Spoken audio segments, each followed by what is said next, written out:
Hello, everybody. It's Lori and Lawrence and Ronnie, and we have a guest with us today, Philip from Russia. He is not the guy who made the film about the trees or the documentary about the trees, but he is a fellow Russian, and he's joining us tonight because he got some things to share with regards to some of the topics that we have been talking about and are going to continue to talk about. So welcome everyone, and thanks for joining us live. And we expect there to be 4,000 viewers by the end of this episode. So call all your friends, make sure they jump on here. We have the chat open. It's the second time. Last week everybody seemed to behave pretty well, so we thought we'd try it again and see how that went. And we have a couple moderators, and unless you get really stupid or crazy, you can say whatever you want for the most part. But please try to keep it on topic and chat amongst yourselves. So welcome everyone on the panel. Thanks for joining us again. And here we are together. And the name of this episode is To Tree or Not to Tree. The reason why I named it that this week is because the first week that There's No Forest on Flat Earth or No Forest on Earth came out, it seemed like it really resonated in the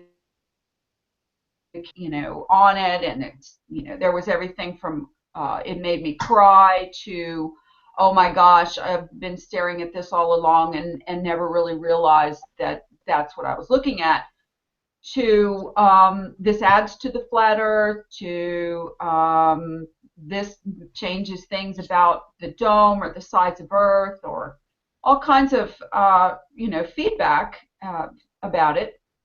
But as the week has gone on, there have been lots of channels that have re-uploaded that video and shared it all over the place. I can't even imagine how many times I've seen it shared everywhere. It's been shared in all the groups on Facebook and so on, and tweeted. But then suddenly it appears that some of the big names in Flat Earth have decided that it's a psyop or a hoax, or perhaps it's just been put into the Flat Earth community to create division and distraction. And so we're going to address some of that tonight, and we're also going to continue to dialogue about it and open source commenting, thoughts, brainstorming. That's the way we do it. That's what we do. So on top of that, we are going to go back every episode and continue to address things like the maps, the model, the way the sun moves, perhaps throw in some new ideas about how this changes the flat earth realm. So that being said, Lawrence, what I'd like you to kick off the presentation if you'd like, and tell everybody what kind of things you've been investigating this week. Yeah, I've got quite a few things that are quite diverse, really. I watched a video midweek, or a few days ago, should I say, because it's midweek now. And one thing that caught my interest, and as usual, I'm going to have to share the screen, so just bear with me. I'll share the screen and show you what I've got. This is just a quick one. So, what are you laughing at? I'm on the screen. Yeah, okay. Okay. I'm just going to bring it up. So, got here Google Earth. Okay. So this is Google Earth. Okay, and I've got it focused on Antarctica. Can you see that? Okay. Yeah. Yeah. Yeah. Okay. So I'm zooming in on Antarctica, and as you get closer, it starts bringing up some, some places. So we'll zoom in some more. You got Amundsen Coast, Prince Olav Mountains. Let me just bring it down a bit, center it. And if you look in the middle, it's like there are all these like crack lines going into the middle. Maybe that's where the map joins up. So we'll zoom in some more, and it splays out even more. And I'll zoom in a bit more. Wow, looky there. That's where they're piecing all the again. pictures So, together. you go in really close and it's still not showing anything. And you go in a bit more and it's still not showing anything. It's just got all these shapes, all radiating out. You go in a bit further and lo and behold, all these little things pop up. And these are things centered around. There we go. So that if you look at that one there, not that one. Where's it gone? So, all right, we'll just go through it. So we've got Inside the geodesic dome. You've got the Ice Cube Laboratory. So if you have a quick look at that. Oh, that's not the laboratory. That's some aurora. And we've got that one, which is looking at sunsets or something. Some pretty boring picture. I'm trying to find a particular one. I just had it a minute ago. Here we go. It says auroras over the Amundsen South Scott Pole Station road to Mohali. So apparently, no, I don't think you've heard of it. It's a place in India, I think. But I had a quick look at it, and road to Mohali reckons it's some gateway between India and Antarctica. And there's lots of other little places on it. There's quite a few buildings up there. They got the old dome. Let me just zoom in a bit more, if I can, and see if we can get anything else. What in the world made you do this, Lawrence, in the first place, to keep zooming in? Well, no, I saw somebody else doing it, and I thought I did it to see what I could. If I could interject, Lawrence, if you get it at the right angle, looking towards that pie piece, it turns into the sky. It's all stars too, as well. So, all right. So you're going a bit more, and you see a little aeroplane. I presume that's an airfield or something. That little airplane's gone now, but it was there before. See if we can go back in a bit more. As far as it will go, well, the airplane's gone now. There's a picture of a little red plane. Untitled, so that's the old dome. Then there's something in Chinese written on there. You think, what the hell does that mean? It just went there. Did you see the Chinese writing? I did for a second, yeah. Yeah, I have no idea what that means. Maybe it's some Chinese station there. Ice Cube. What's that up there? Are the Chinese a part of the Antarctica Treaty with a station there? I don't know. There's about 60 or 70 bases up there. So that was interesting. And while we're still on the Antarctica theme, I found this, and I didn't know about this, but this is obviously from Wiki. There's a place called the South Pole Traverse, and it's a road, and it's called the McMurdo South Pole Highway. So I thought, that's interesting. And it's approximately 995 miles long. And it goes from McMurdo to Amundsen Scott. So I've got a little picture of it here. I've blown it up a little bit if I can find it. Not that one. Here we go. South Pole Highway. So there's the highway. Let me just bring it more into focus. And you can see this little red line that goes up on there. It's going to the northwest, and then it has a dog leg over to the right. And that's is 995 miles. The route between there, which we covered on previous shows, is about 800 miles. So that looks right because there's a dog leg there, which is obviously extending the route.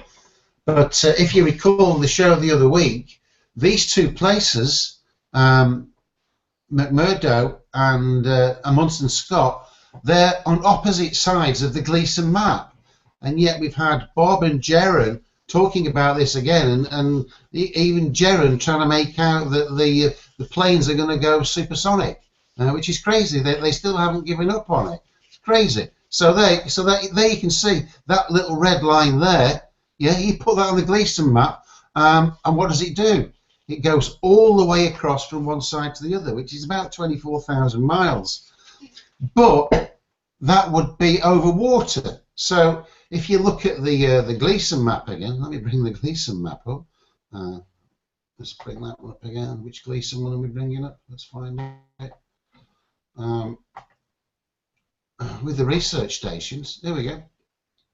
So let me shrink that down. I've marked these on clearer now, so you can see this is where they are. you've got one just above 9 o'clock and one on 3 o'clock. So the one on the left-hand side, that's McMurdo, and the one on the right, that's Munson Scott. So the shortest route between them would be a straight line directly across, would it not? And that's about 24,000 miles. But the route, as you saw it, it's an ice road. So there isn't an ice road across all the oceans. So that route on this map would be going all the way around the edge, which is nearly halfway around the edge of the circumference of the Gleason map. Now we've already worked out using very basic math that the circumference of this AE map is 78,000 miles. So that distance there, following the edge round, is probably about 30 to 35,000 miles, which is crazy, isn't it? You know, it just shows you that the Gleason map is such a joke, and yet you've got Bob and Jaron going on about it again. And Bob decided he was going to address the question because he was asked on the show, you know, people are asking him to say what was wrong with the Gleason map. I'll just play a bit of it, and this is what he said. His whole thing on Iapetus, you know, looking like the Death Star. I mean, I can't believe I bought into that so hook, line, and sinker.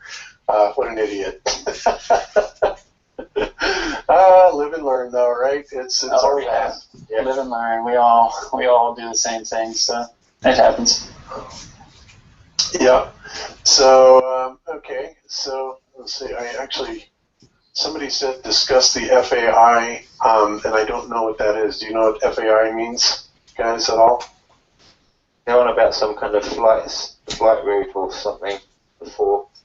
Okay, and I asked him to clarify, and he may have put it in there, and I just didn't see it. But I know one other thing that people have been requesting for us to talk a little bit about is, you know, what the problem specifically with the Gleason's map is, and that's fair enough.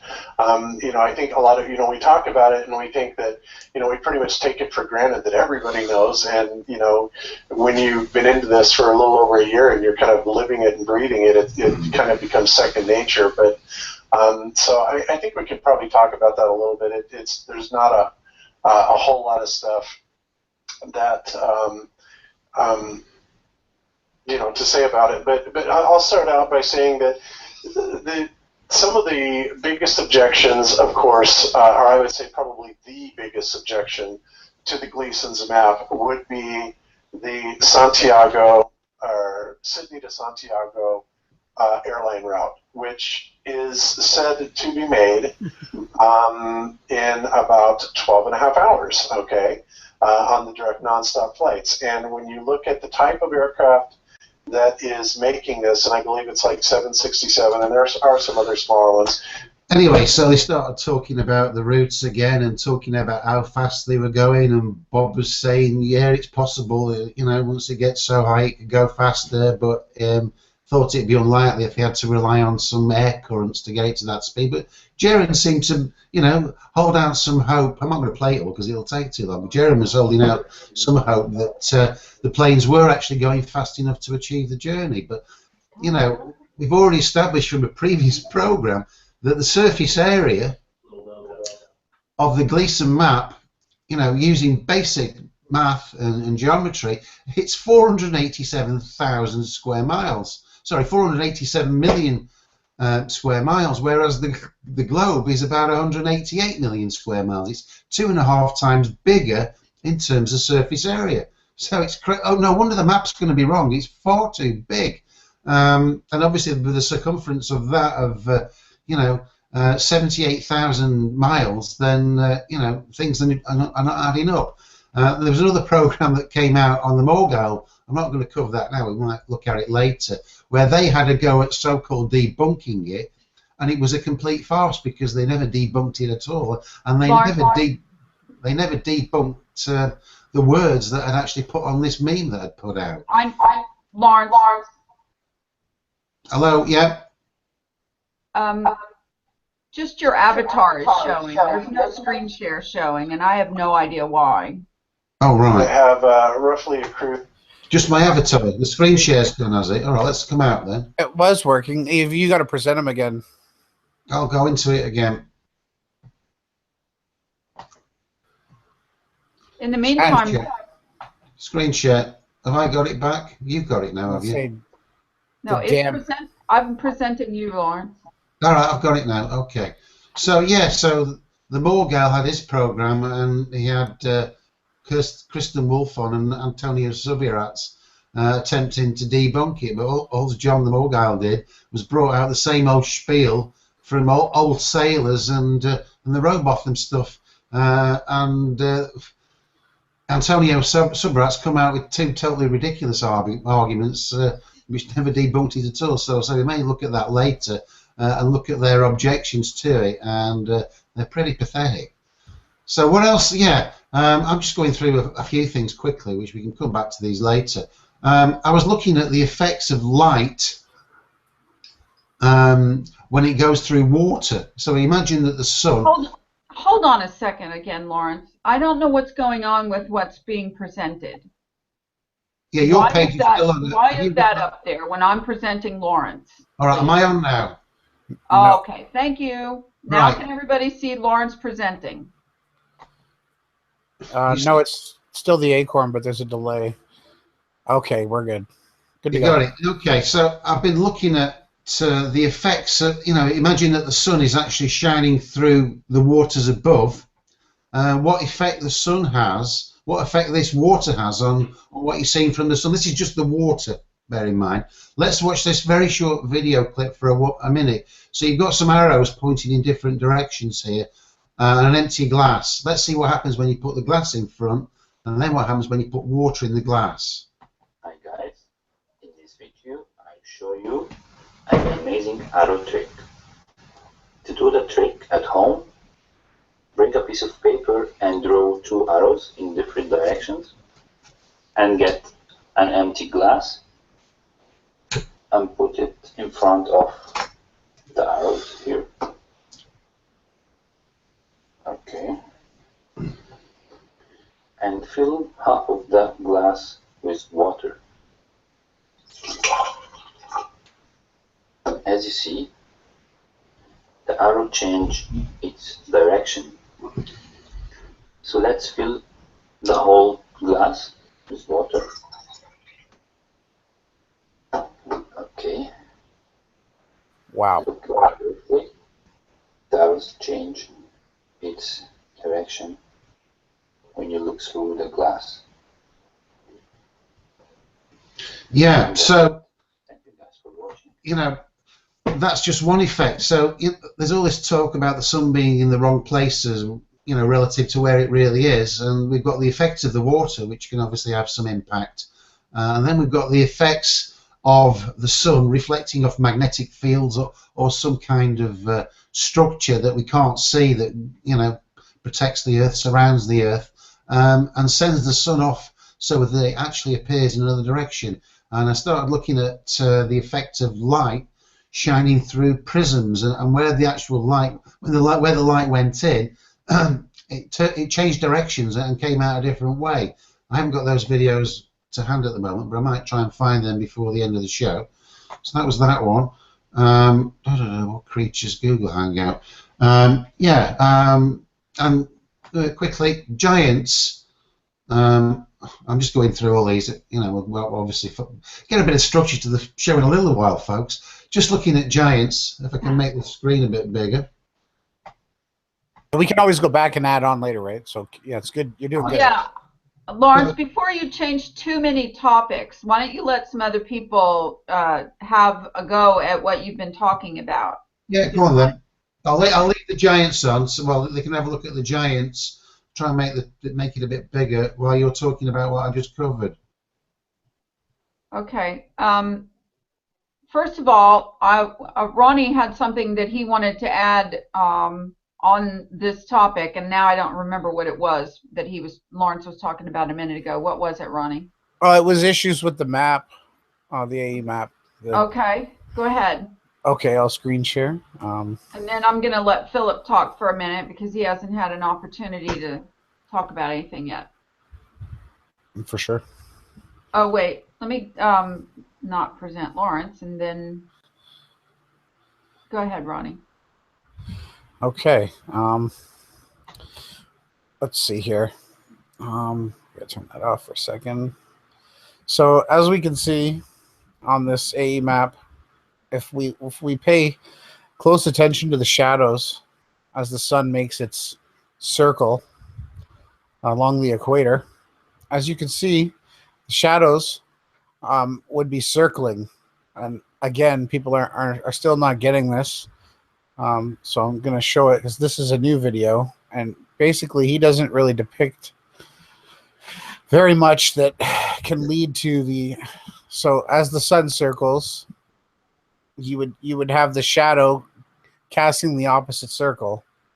The other thing that I wanted to bring up is a little bit easier to explain. If I'm here in North America and I'm looking at the night sky, so I'll use a drawing aid here to help illustrate.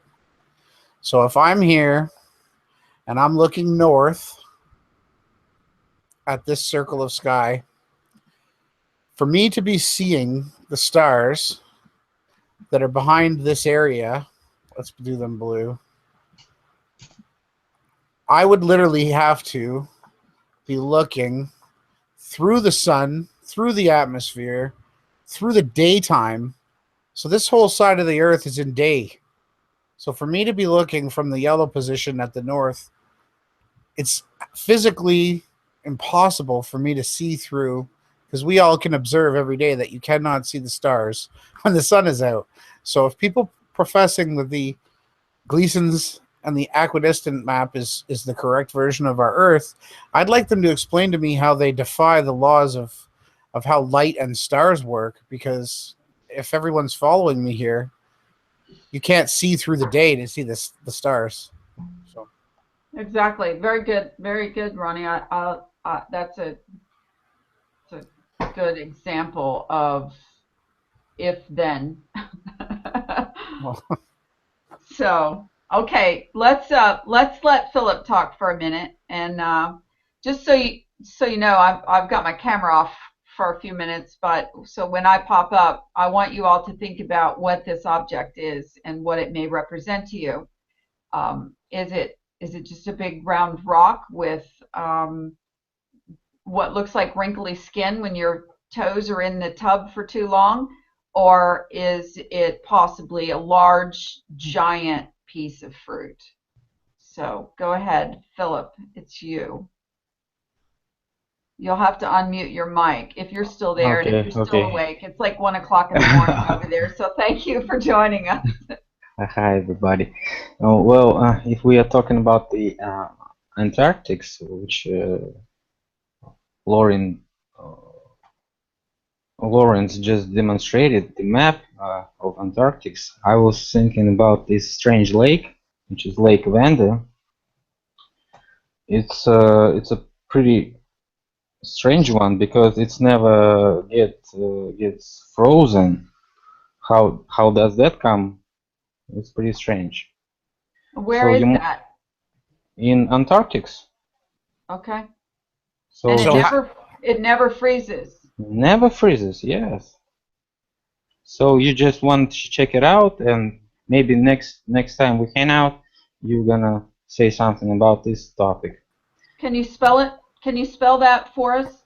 Lake Vanda. It's V-A-N-D-E-R, Vander? V-A-N-D-A. 5 letters. Vanda. Okay. Vanda. Lawrence, if you can look that up, Lake Vanda in Antarctica. V-A-N-D-A. V-A-N-D-A. He says it never freezes. You see this? You see this? Uh-huh. You see my screen?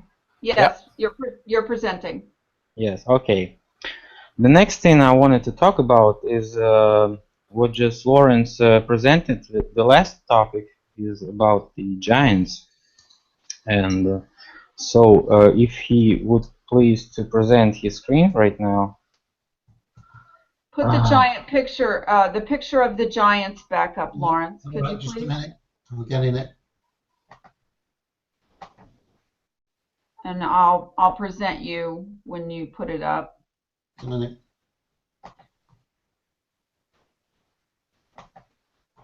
This is the topic that Philip and I met on he messaged me and from the last video. And okay, there you go.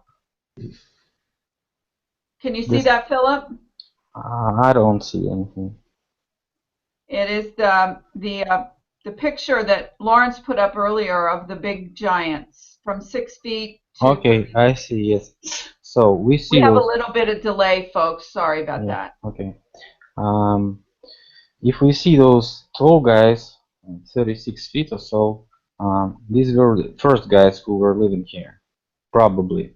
And so they demolished all these forests, all this nature that we had, and then came next guys who may be like 19 or 23 feet tall.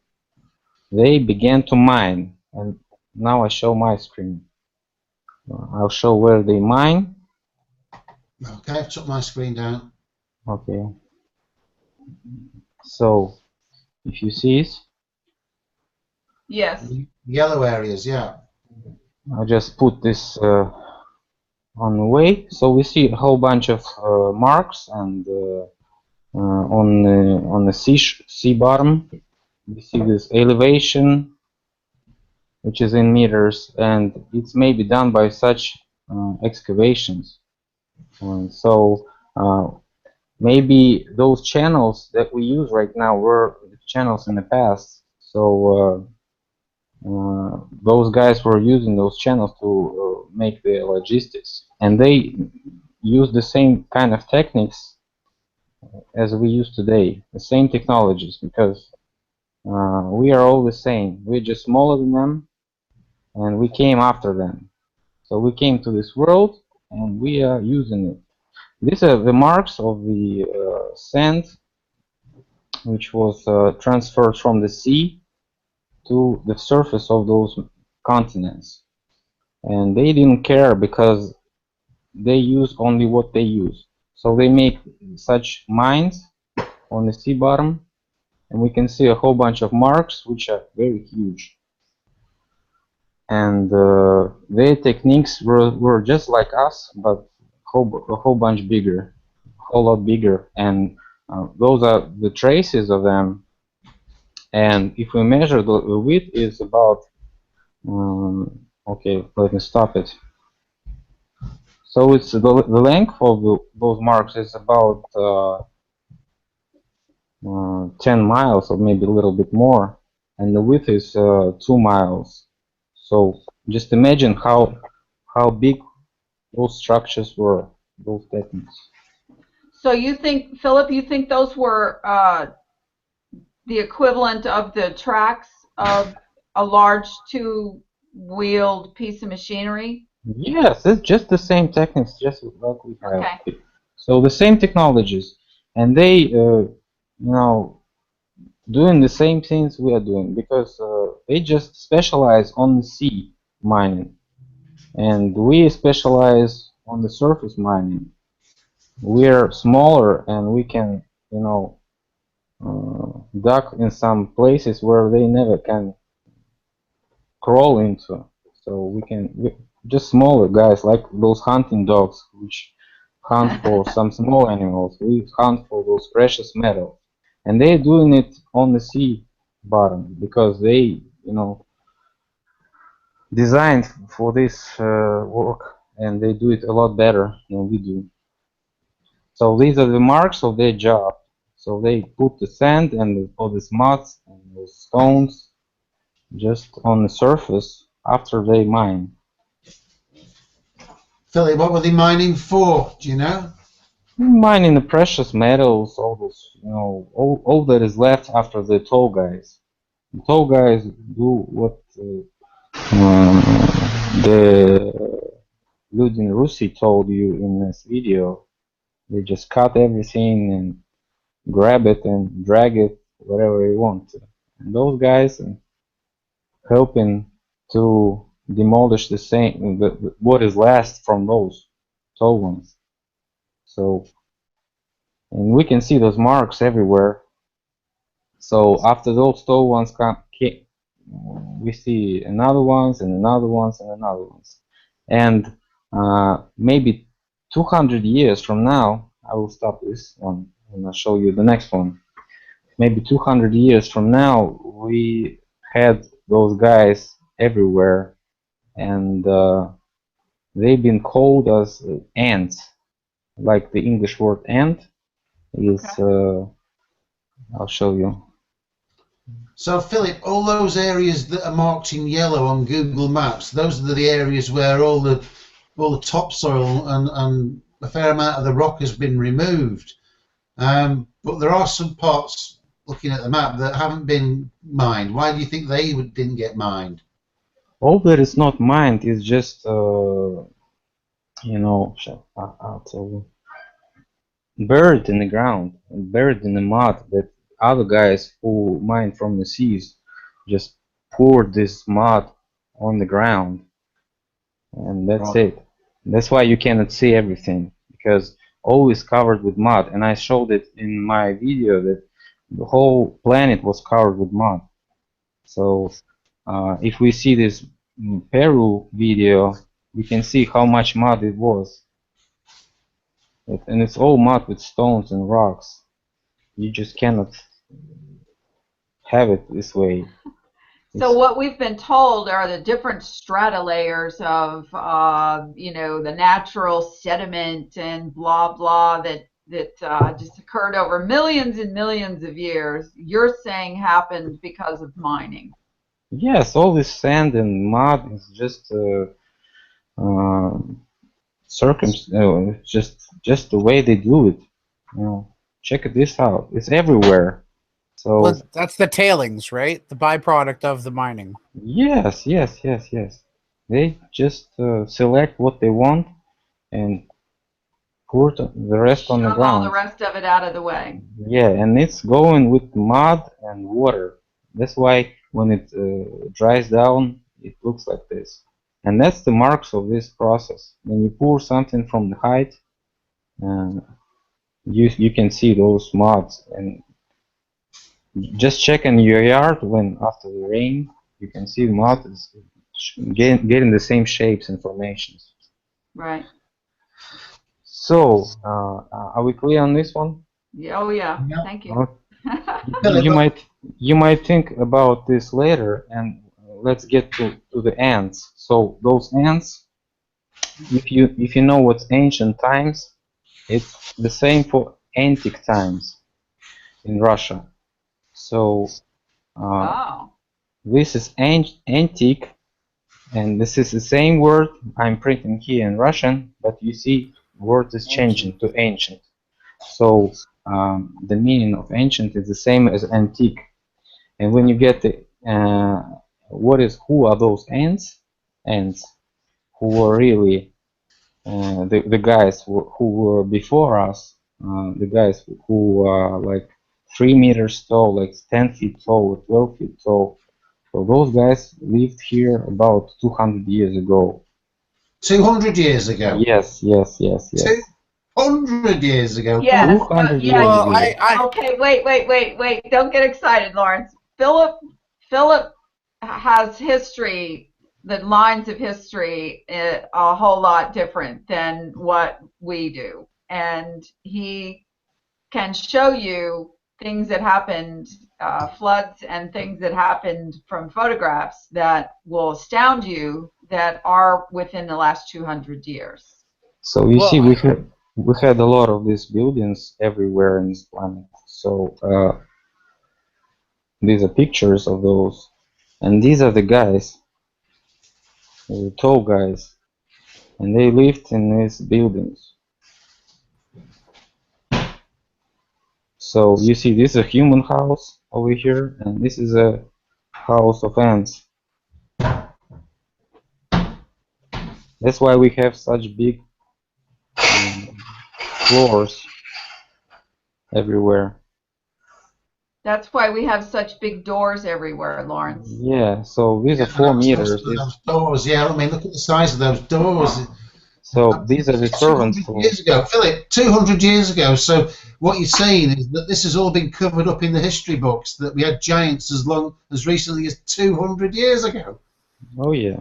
Well, Philip, I read an article, Philip, about a giant Russian woman that was part Sasquatch, and she lived in the 1900s.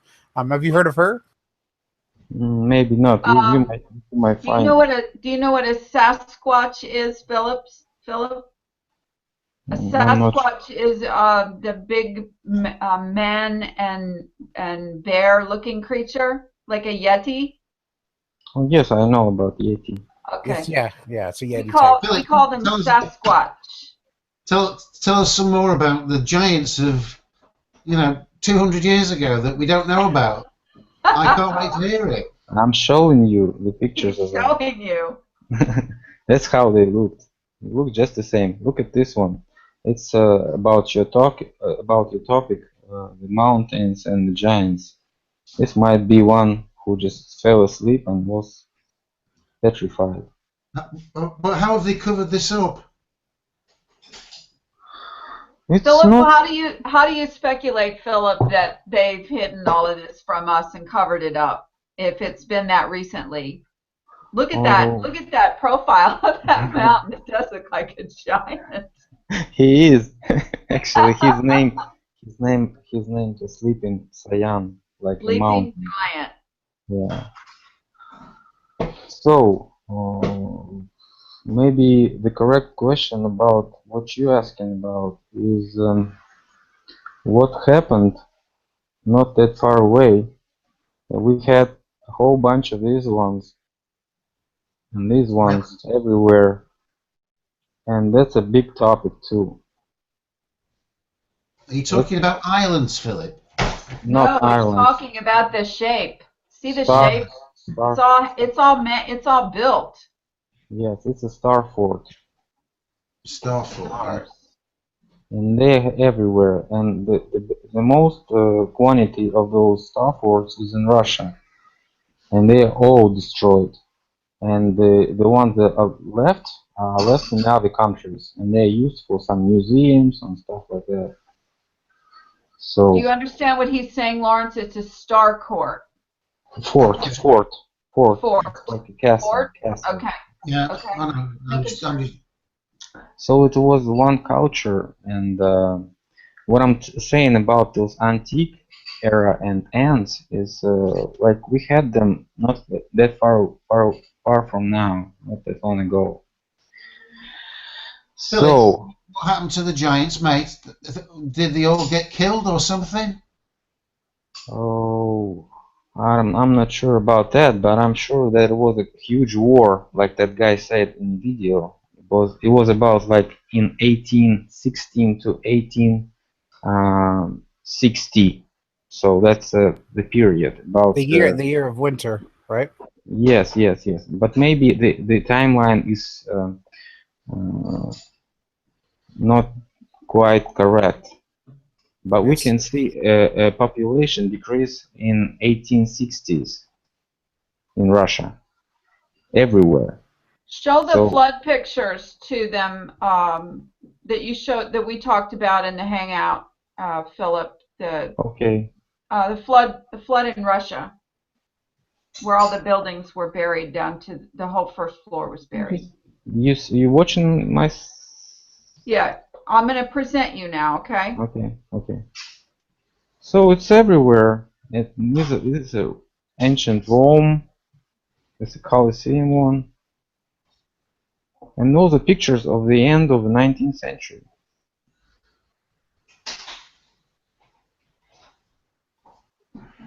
And just most of them were shown by that guy in that video because they're all the same. You can go everywhere and just picture the same ones. Okay, pause right there with the one with the door below the ground. There. Lawrence, they've dug the mud out. I can't see the picture now. Okay, they've dug the mud out. You can tell that the building was built where that was the first floor. That would have been the entrance. That's a door.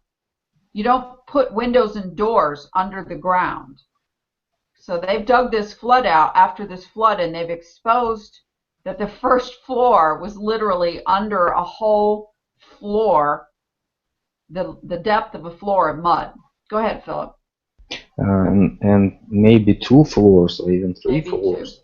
And we see a whole bunch of those catacombs and basement stuff, which are tunnels and stuff like that. It's everywhere, under every city in Russia, and maybe under every city in Europe too. I'm not sure about the United States, but I've heard about a lot about the Paris, Rome, and cities like that. So it was quick and it was fast.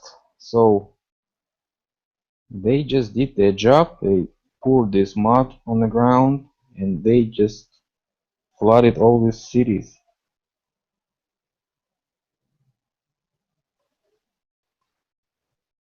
So we lived with them for a couple of centuries. They just used us as slaves, and now we are the masters. So they are gone, and we killed most of them who were left.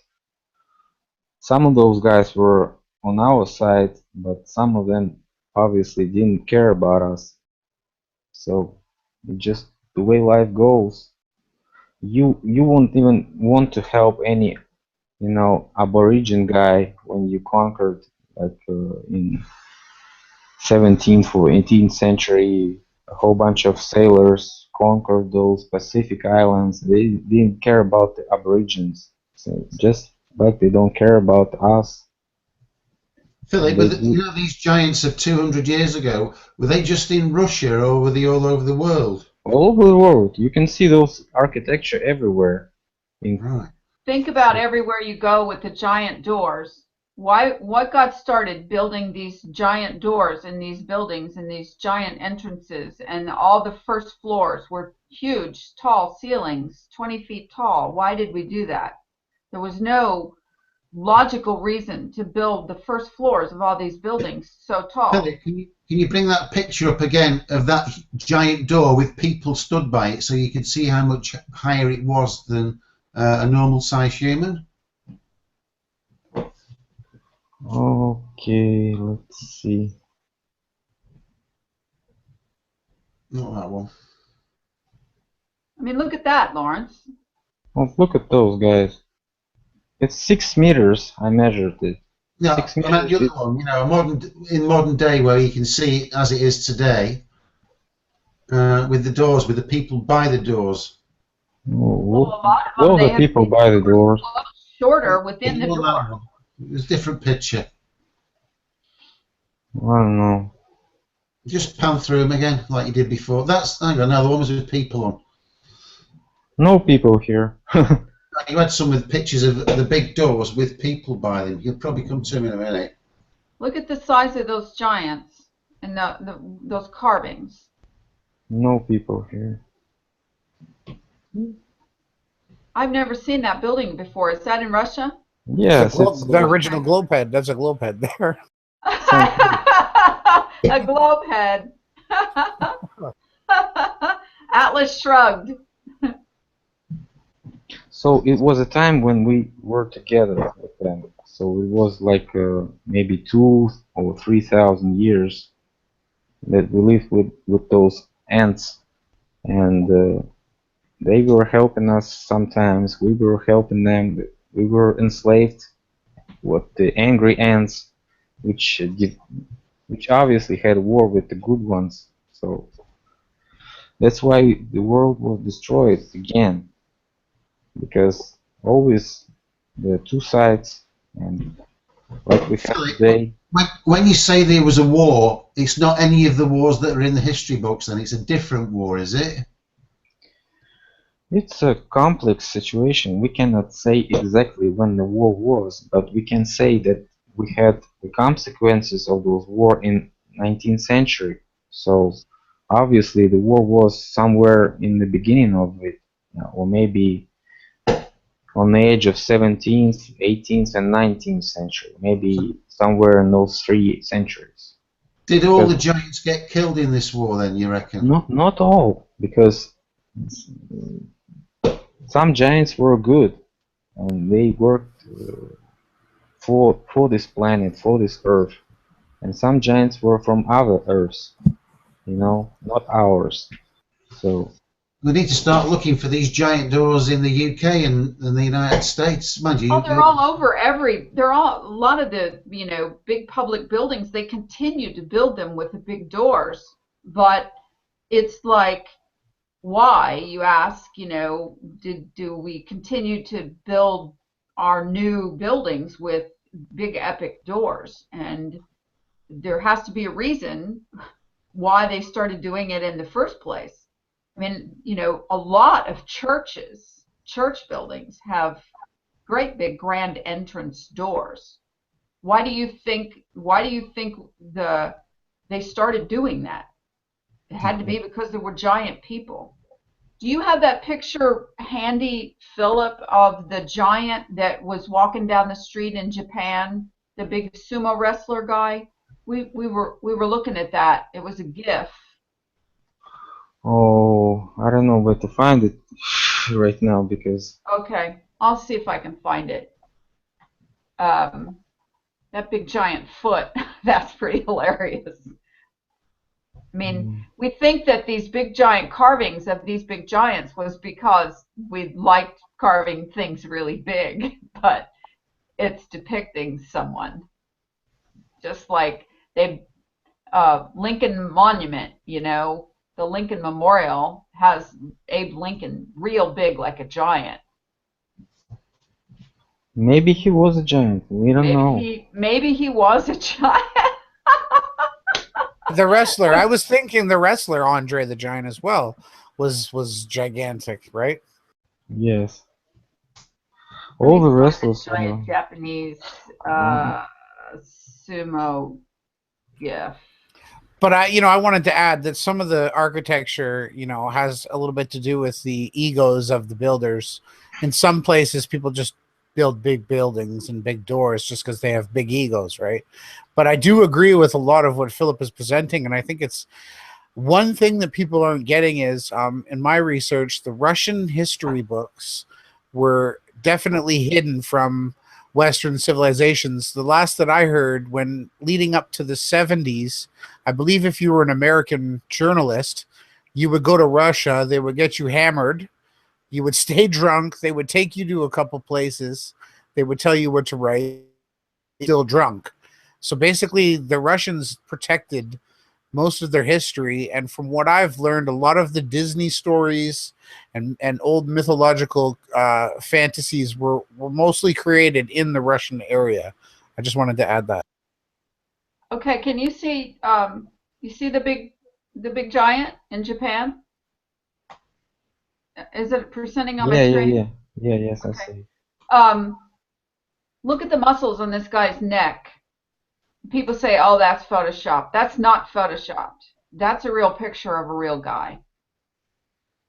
I'll find it in a second, but I wanted to present this so that you understood I'm not kidding around.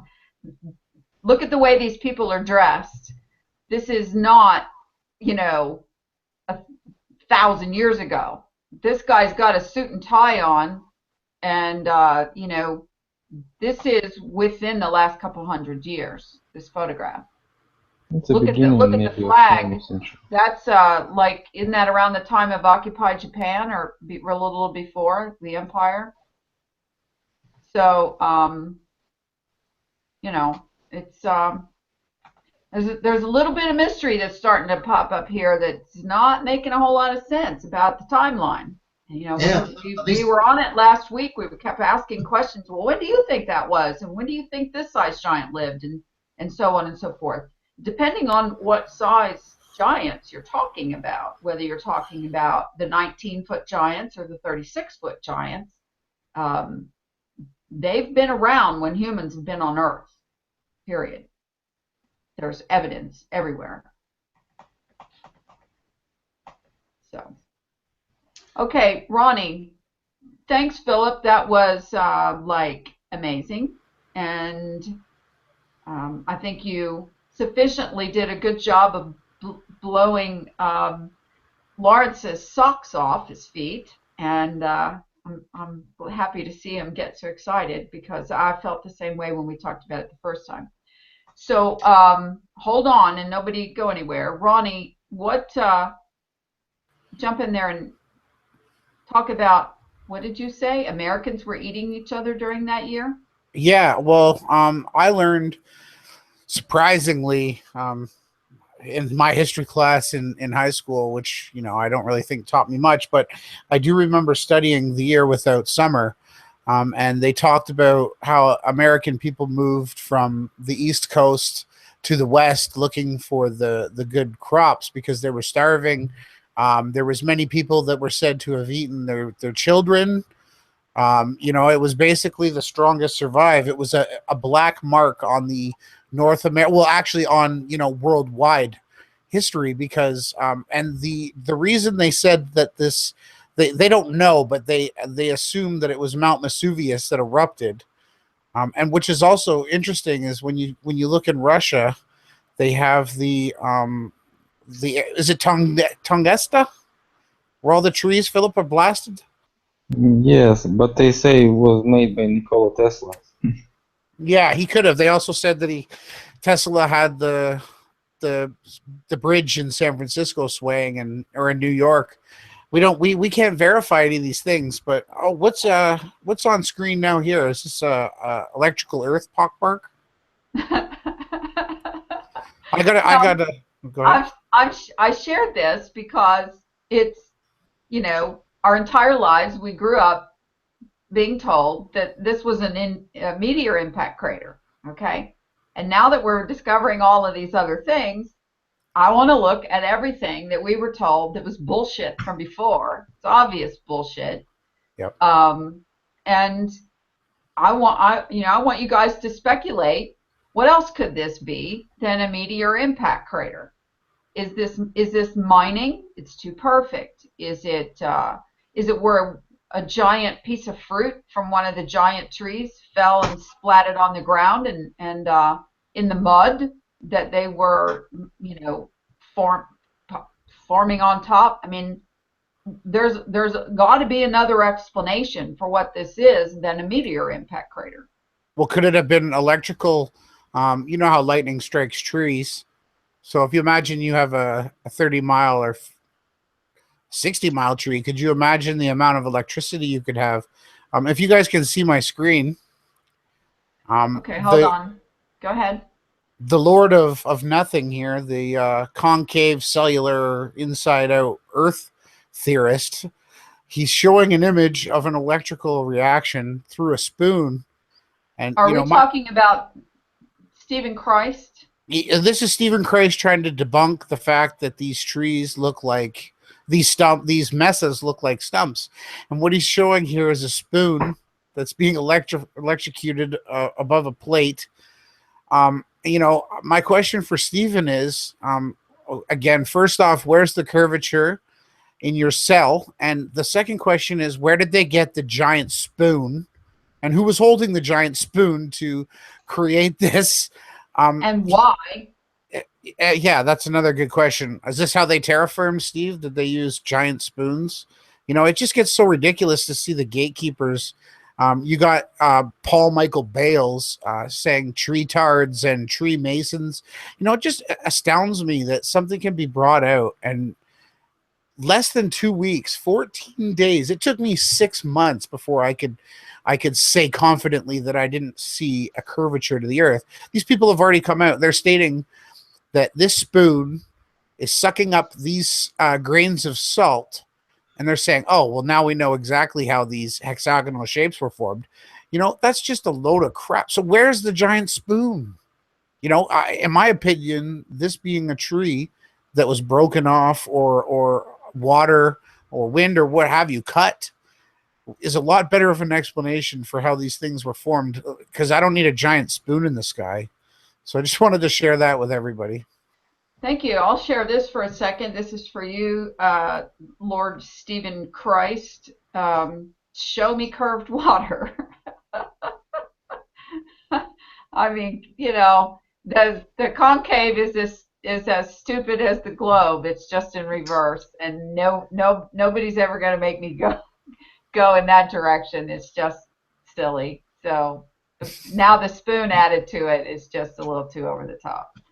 But I've just found a huge door, Laurie. Can I show you this door? Because it's got a woman in front of it, and you can see how high it is in relation to her. sure. And the woman, let's say the woman's 5'5",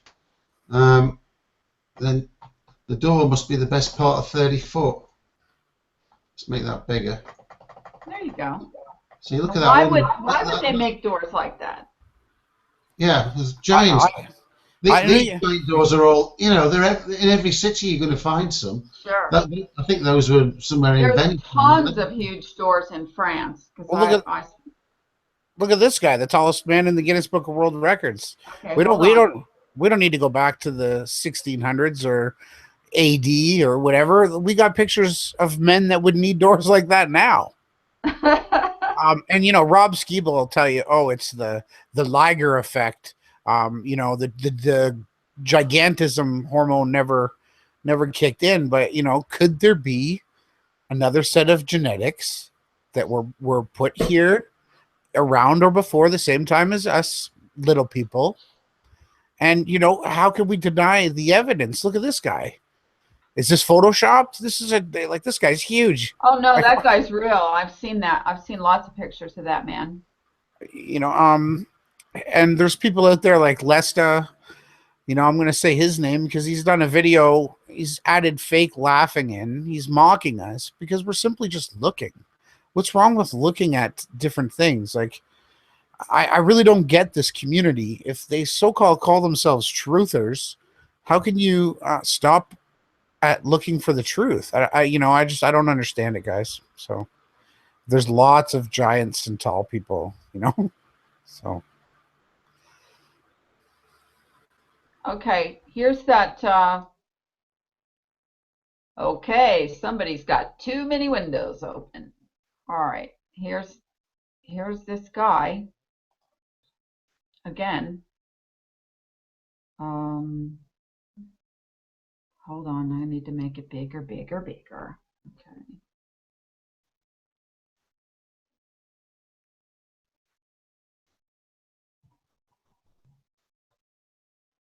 All right, so this guy's walking down the street, right? This giant. This is the one that was seated in the picture that I showed before. And I want you to look. Right in front of him is a man on a horse. Okay? Now, how tall is the top of the hat of a man on a horse walking down the street in front of this dude? I would say about 9 feet. Yeah. So we've got 9 and 9 is 18. This guy is easily over 20 feet tall. So, there's just, you can't ignore that that's not just a tall man. That's a giant. Okay? So, but if we've got tall trees and we've got tall fruit and we've got tall mining and we've got tall people with, we've got tall architecture and tall carvings in granite and stone and every other kind of thing, then now we just have to figure out, okay, what's the timeline? I mean, Philip says this was a couple hundred years ago that this mining and this flooding and other stuff was happening. How do you think they covered this up, Philip? Or, how do you think they did it in your country? How do you think they've done it all over the world with education? Well, I'm agreeing with some facts about the people eating people in the United States. The same thing happened in Paris, as we can see, a whole bunch of skulls and bones everywhere in catacombs, and they counted them to 3 million or so. So we have 3 million skulls, and in one city, only in one city.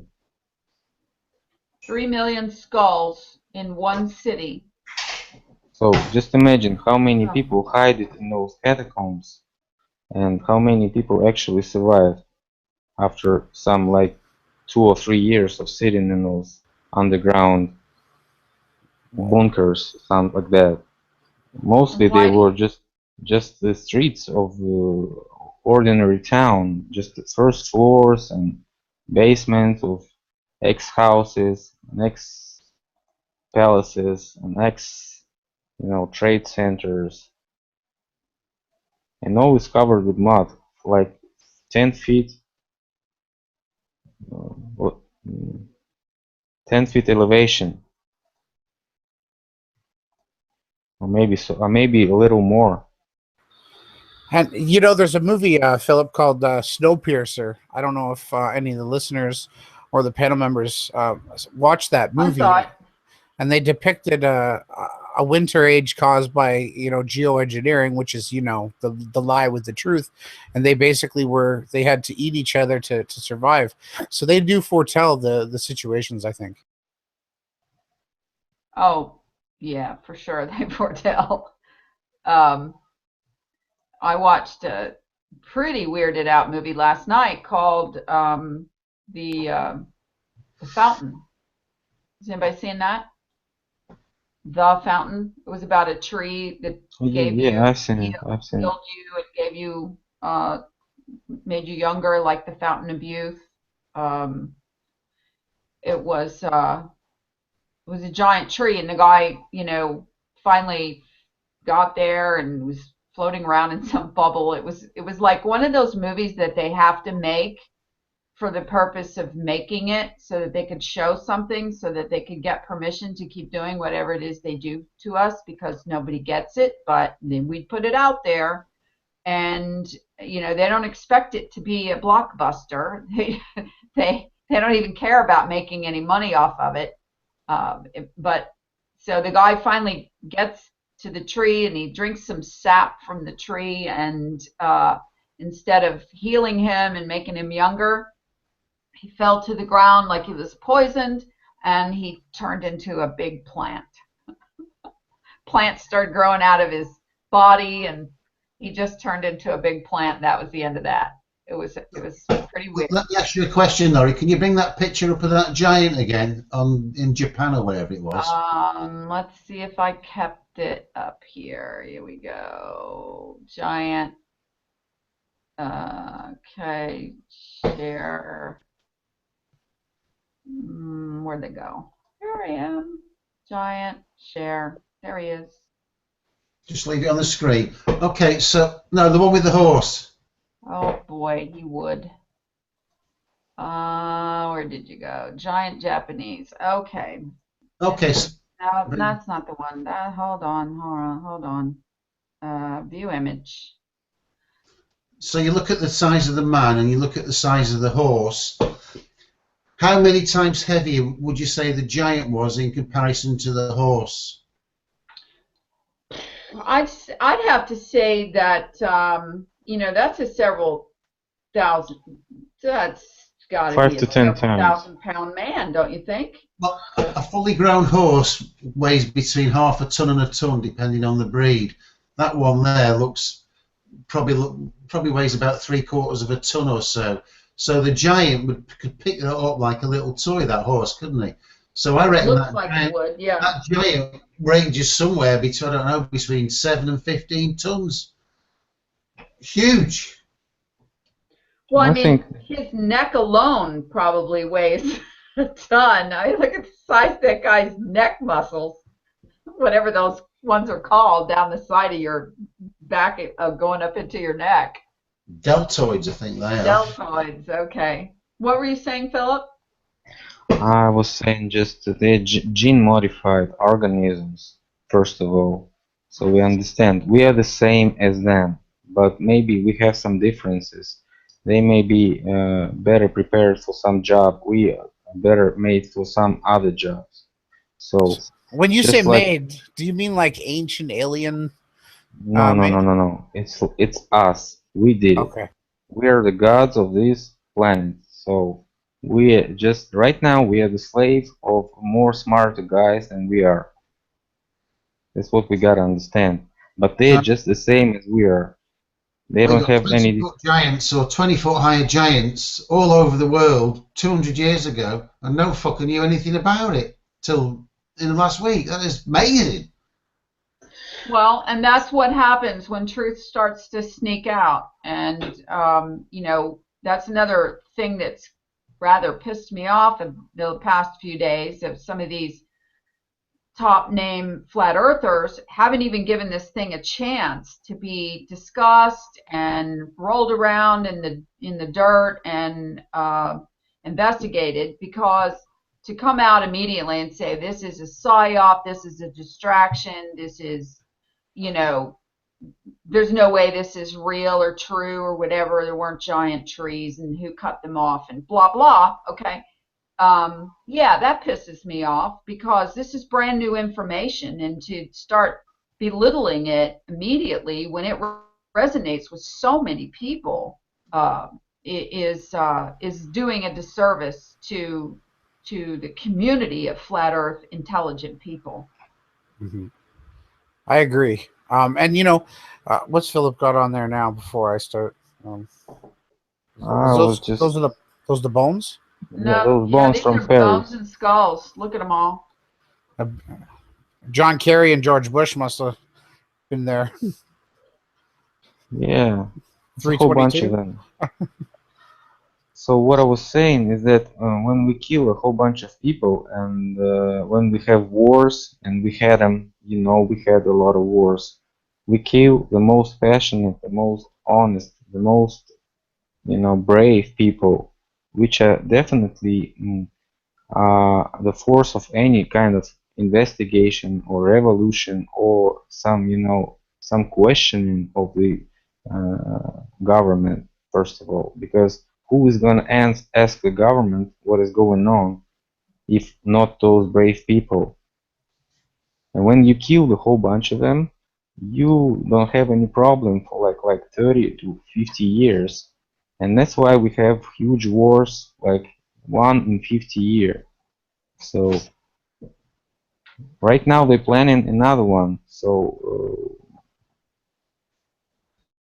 and Well, where you have to say to the people who are listening, you know, look at it this way: is they can't have wars. Yeah. So without the people. If the people won't fight, if the people won't pick up guns against each other, yeah, we gotta understand. They can't make a war. Yeah, we gotta understand that we are fewer than we think. So we think we have like 7 billions or something like that, but we don't have them. Less than a billion, right? Maybe less than 50 million, because no one knows that for sure. They exaggerate those numbers to grow the GDPs. They sell those stocks, making those, you know, fake numbers, fake statistics. Like one guy said, there's a lie, there's a huge lie, and there's statistics. So yeah. I'm with you on that. I hate statistics. And you know, mathematically and geographically speaking, you could fit 7 billion estates easily inside the tiny state of Alaska. Just for the listeners at home, and they could all have their own. I believe it was a mile or half of a mile land patch. All the people in the world, if there even was 7 billion. Yeah, I heard about that, about Australia. But yeah, you can fit them all in Texas, actually, with 1,500 square feet per person. So when they have those wars, when they really just separate those the guys who are really may do some revolutions, active guys, from the passive guys. The passive are just stays alive. The passive, you know, mob, what do you call it? Like a whole bunch of people, like they just like sheep, you know. Right. Herd mentality.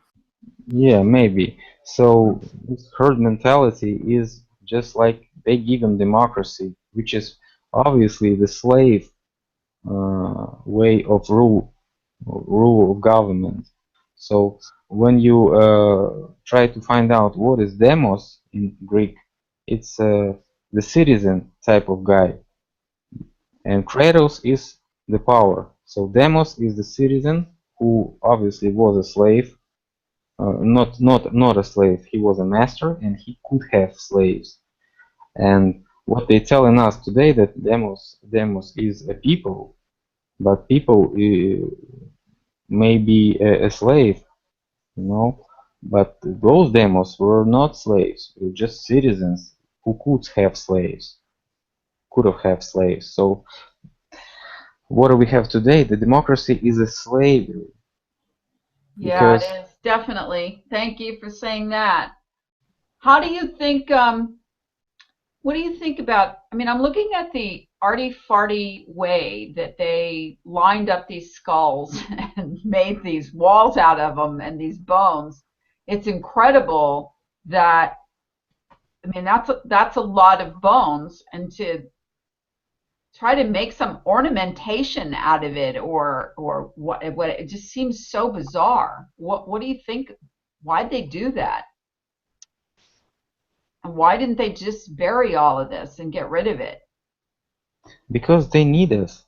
They cannot survive without us. We are the parts of them. You know, like if you have like one good old car, it's pretty rare. You cannot find it anywhere.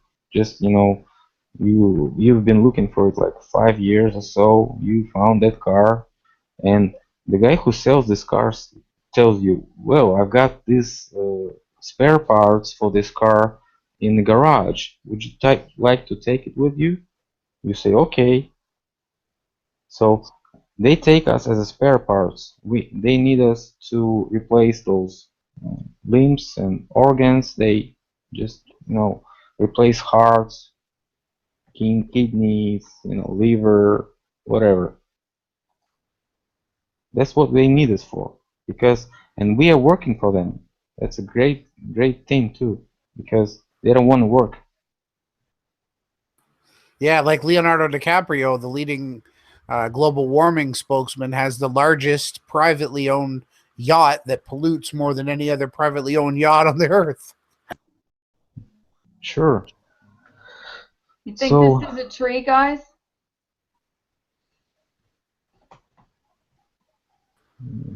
Yeah, here's the looks. it's a stump, It's a tree stump. definitely. Yeah, Broken. a broken one, and a small tree growing like right by him. So like we have like a huge tree and a small tree.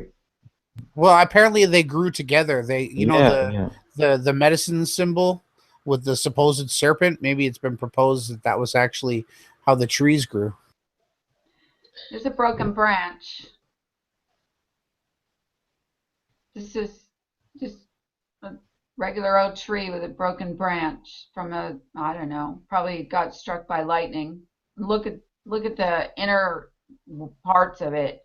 I don't even know where my No, that was caused by lava, Lori. I'm sorry. I have to set this straight. This is a basalt. What do they call it? This grew in Hawaii, Lori. This is Yeah. a Hawaiian lava tree. Right. Okay. So I'm anybody who thinks that this stuff is. I have to show this one again because Lawrence loves it. Hold on. This is one of Lawrence's favorites. Why? Who made these steps? Why are these steps so tall? How tall are these people? These people are probably, most of them are right at less than 6 feet tall. So these steps are 15 feet tall apiece, at least. Why? Who used them? Yeah, that would be the sort of size of step that you'd need for 100-foot giant. Because if you think about the steps in your own house, they're about a foot tall. So if those were 20 foot, then it'd be 20 times a human height, so 100 to 120 foot. Yeah. Those may be not the stairs, maybe those benches, like in the theater. For watching a big coliseum where the giants Yeah. were wrestling one another, perhaps. Why not? Yeah, but if you look at the left-hand side, you can see the human stairs going up the side, can't you? So, Of course, you need slaves to clear things up. When you eat in a like movie theater, you leave some glasses of paper and like popcorn, and so some guys come and just clean things up after you. You don't see those guys, and they're I doing mean, their job. look at that. That's a tree stump. No, just no two ways about it. Okay, that's a tree stump. I mean, there's no way that's a volcano. There's no way that's some basalt, blah blah, whatever they call it. But one of the things that I started thinking about after one of my friends in the group on Facebook said that it was an onion. And when you start to look at it as, okay, have you ever seen an onion growing? They grow kind of, the bulb is pretty close on the top of the surface of the ground. And, they have layers on the outside, and as you peel them back, and the stem of the onion goes up skinny, and then it turns into these big, long leaves that sort of fall over. And it could just as easily be something other than a tree, is my point. And one of the things that the person said when they said that perhaps this was an onion was that the root difference between onions and trees is pretty huge. Onions just have little skinny roots coming out of the bottom to hold them into the soil. Most of what they use to grow themselves with comes from the air and the rain and the water, whatever. And photosynthesis. Lori, I have a question that keeps coming up. Okay. And in the chat is, if these objects were vitrified, what could have been the cause? And I'd just like to go over a quick explanation of, if there was a great flood, which I believe in, because you can find seashells and clams from the top of Everest to the bottom of the Marianas Trench. So what I'm proposing is that the rifts in the ocean lines were actually fissures that opened up because there were no rain. Well, okay, there were rains that came down from the sky, but a majority of the rains came from the ground up. And that's why Noah built the ark on top of dry land, because the water rose up and he rose with it. So what happened was the pressure and the amount of earth that was released into the air, and you can even find in the historical records and the fossil records, you can find mammoths that were feeding their young. You could find all types of animals that were just by absolute shock. They were frozen while playing, while eating, there's mass graves where they were just stuck standing there and they were vitrified. So what I'm proposing is the clay and the earth that rained down, and some areas was frozen, I guess you would say, in the north and in the south. And this clay was then a layer upon the face of the earth. Then the water pumped and swayed and compressed the clay down. And after the waters receded, the sun came out and baked basically like a kiln. So if you could imagine the earth as the kiln, and if you've ever done any kiln work with pottery or stained glass, you can find that you can alter chemical makeup of objects. So what I'm stating is the clay formed the vitrified rock with the sun as it came back out. So that was just my explanation for anyone asking. Thanks.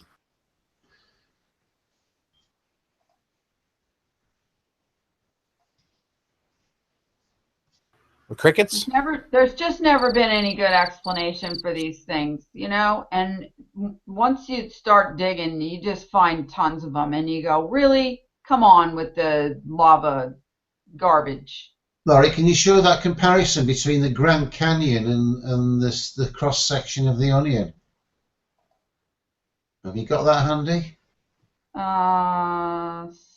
Let me see here what I got. These are all the places where they believe onions are, And almost all of these places, there's a serious amount of diamonds. That's what I'm talking about. Let's see, where is... And I could add into some of the mining theory after, Lori, with something that me and you were discussing earlier. What the Oh heck? yeah, that's it. No, actually, if you want to know what that is, that's a cross section of a petrified. What word are you using, Ronnie? Vitrified? Petrified, yeah, or vitrified. Petrified. Petrified is when it's turned to stone, like Medusa did when you looked upon her eyes, right? Yeah. What the heck is that with that funny looking flat surface on the top? Another one of those weird. Yeah. The outcroppings, they definitely do look like. What the heck happened to that one of the Grand Canyon? Okay, you know what? When you start off on some new territory of investigation and research, it doesn't take very long before you have an amazing clutter of photographs that you haven't got any order for whatsoever. Well, Lori, another proposal was that the oil that we've been, sucking out of the earth was actually the rich, teeming life source for these giant trees. So the other proposal was that the root systems were like how some people speak of hell or Sheol, with having roots through it in mythological stories. And it kind of makes sense when you think of how it all fits together. If you had a 60-mile tree, you could have, civilizations living within the roots. And then you would have the fairies at the top. And, the other thing is, the story of the hobbits. They lived in the trees. There's like tons of symbolism that we've had in our face, but we've never quite grasped. And the other thing was the connection and the electrical amounts that these trees would have been sharing with the environment. Like I explain or even begin to fathom how bright and lush and green our world would have been. I hope we can figure out who and why this happened beyond the flood. Hey, Lawrence, remember when we had that deal where when you got up to make coffee, you were going to mute yourself? I did. No, he actually didn't. So think about it more during the show. Thank you. I've got an interesting thought. Right. Let me just tell you about this, because I worked it out today and it was quite interesting actually. So whatever shape the Earth was prior to being a globe, they made whatever that shape was into the globe, and they kept the sizes the same. They just curved it over into the globe, and that's why the distances between major cities on different continents on the globe are accurate, because the air speeds confirm it, and the time that it takes to get from A to B. So we can assume that the actual size of the globe, if it was a globe, is correct in relation to what the size of the flat surface is. So if that was true, and they haven't lied about that, which seems unlikely, then the globe would have a size in terms of cubic miles. So I looked it up and then double checked it myself, did a calculation, and the globe has got a cubic capacity of about 260 billion cubic miles.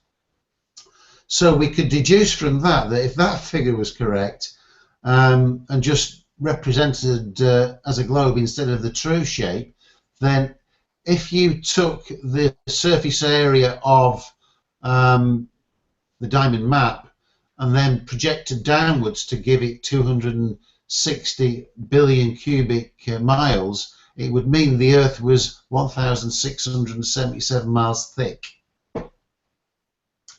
So that's the first figure anybody's put on it. Obviously, that could be completely wrong. Maybe they just lied about that it was flat and the distance could go down any amount. But if the actual cubic capacity is the same but a different shape, then you're looking at 1,600 miles. if the AE That's map was correct. interesting. I mean, that's thick, but that's like, well, how many miles is the Marianas Trench? I'm talking about going down the depth, you know. Well, Plato and Aristophanes postulated that the sky was as tall as the depth of the earth was, so the waters would have been equal above and below, right? That's what I think. And was 100 kilometers to the Kármán line, or we need one of those experts on here? I think it's 60-something miles. Those experts on here. Yeah, just as long as there's calling all experts. You know, Philip, I watched your video recently, and you were talking about all these many thousands or millions of people that go missing every year, and you got some information on that. Can you share that with us, Philip? Okay. As far as I know,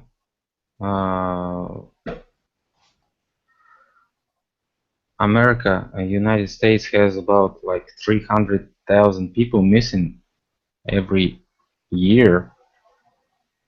So when I was familiar with law enforcement, I know that I knew that a whole bunch of cases every day, and people calling and just missing people. So if we got so large amounts, then someday they have to erase those numbers to zero. So when they push the bubble, they just, pumping it up. They say we have like 7 billion people, but we have so many missing every day. Someday we're gonna find out how many of us are still left. You know what I've heard, Philip, that all it takes is one big lie and a river of blood, and they could change the world to anything they really wanted. Maybe. What I was trying to say. How many people go missing each year in the United States? Hundreds of thousands of people are reported missing each year, but most of them are found. In 2012, there were approximately 661,000 reports of missing persons in the United States.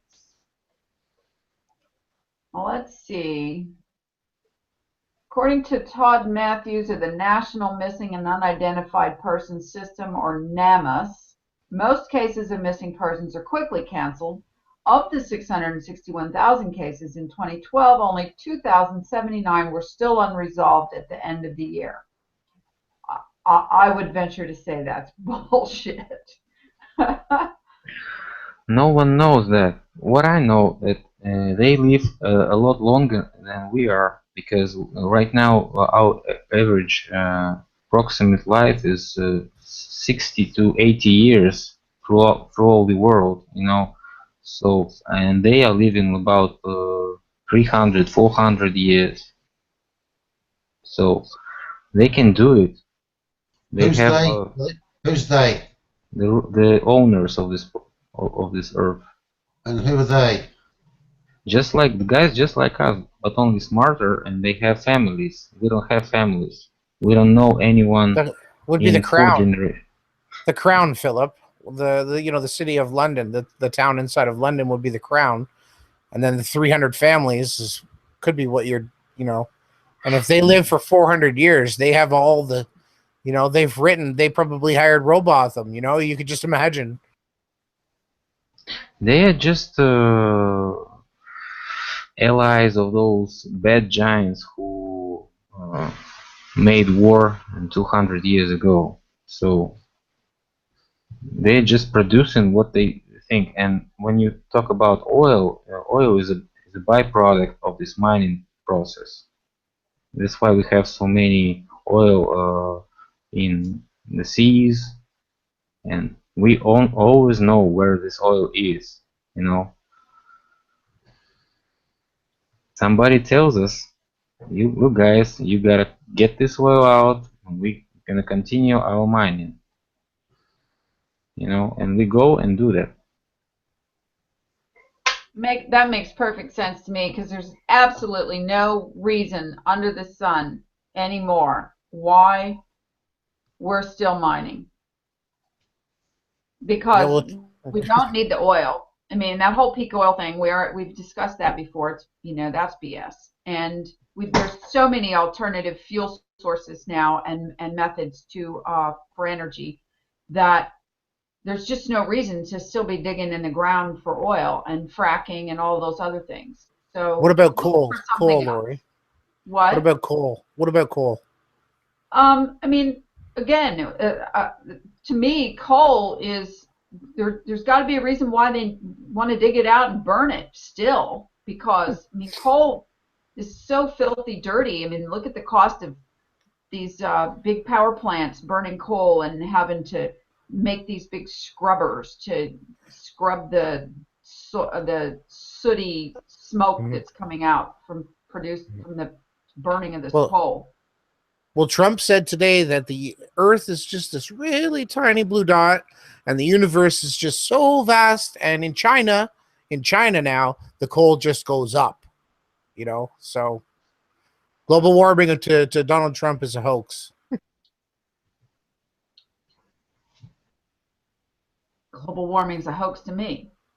Yeah, well, you can imagine what global warming means to the owners who cut all the trees down. Yeah. They really cared. They want it warm. They want it warm. There's a reason for the terraforming that they're doing, and to shrink us, maybe. Now, some people, and I read an article about this, and I kind of speculated on it a little bit myself, and I thought, well, what if all this, what is this black goo they're always talking about, and is that a byproduct of all this oil, mining and refining? Are they trying to sift the black goo out of it? And what is the black goo? And when did we start talking about that? I don't remember black goo 10 years ago. Do you have any thoughts on black goo, Philip? You guys talk about this over there? How do you spell it? Black goo. Black goo. Black. Goo. Goo. Let's see. Put it in the chat box. Star Trek had it. They were the first, Lori. Star Trek had black goo, and Captain Kirk. What did they use it for in Star Trek? It was alien intelligence that was harvested in the goo.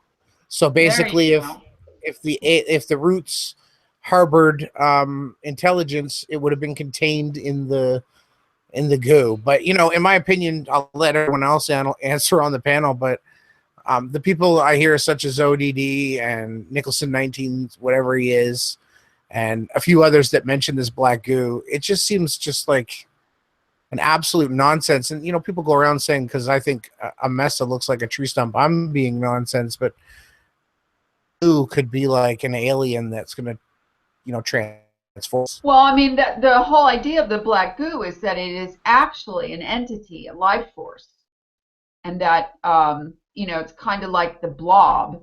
The black goo all holds together and has intelligence.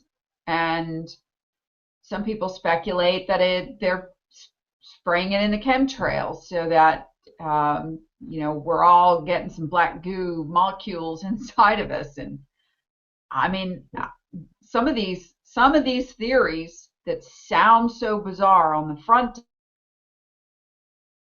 end, kind of go back and look at it and you go, wonder if that had anything to do with this. Okay, because in and of itself, it didn't have anything to do with really anything. And so, oh, isn't that cute? My mom's calling.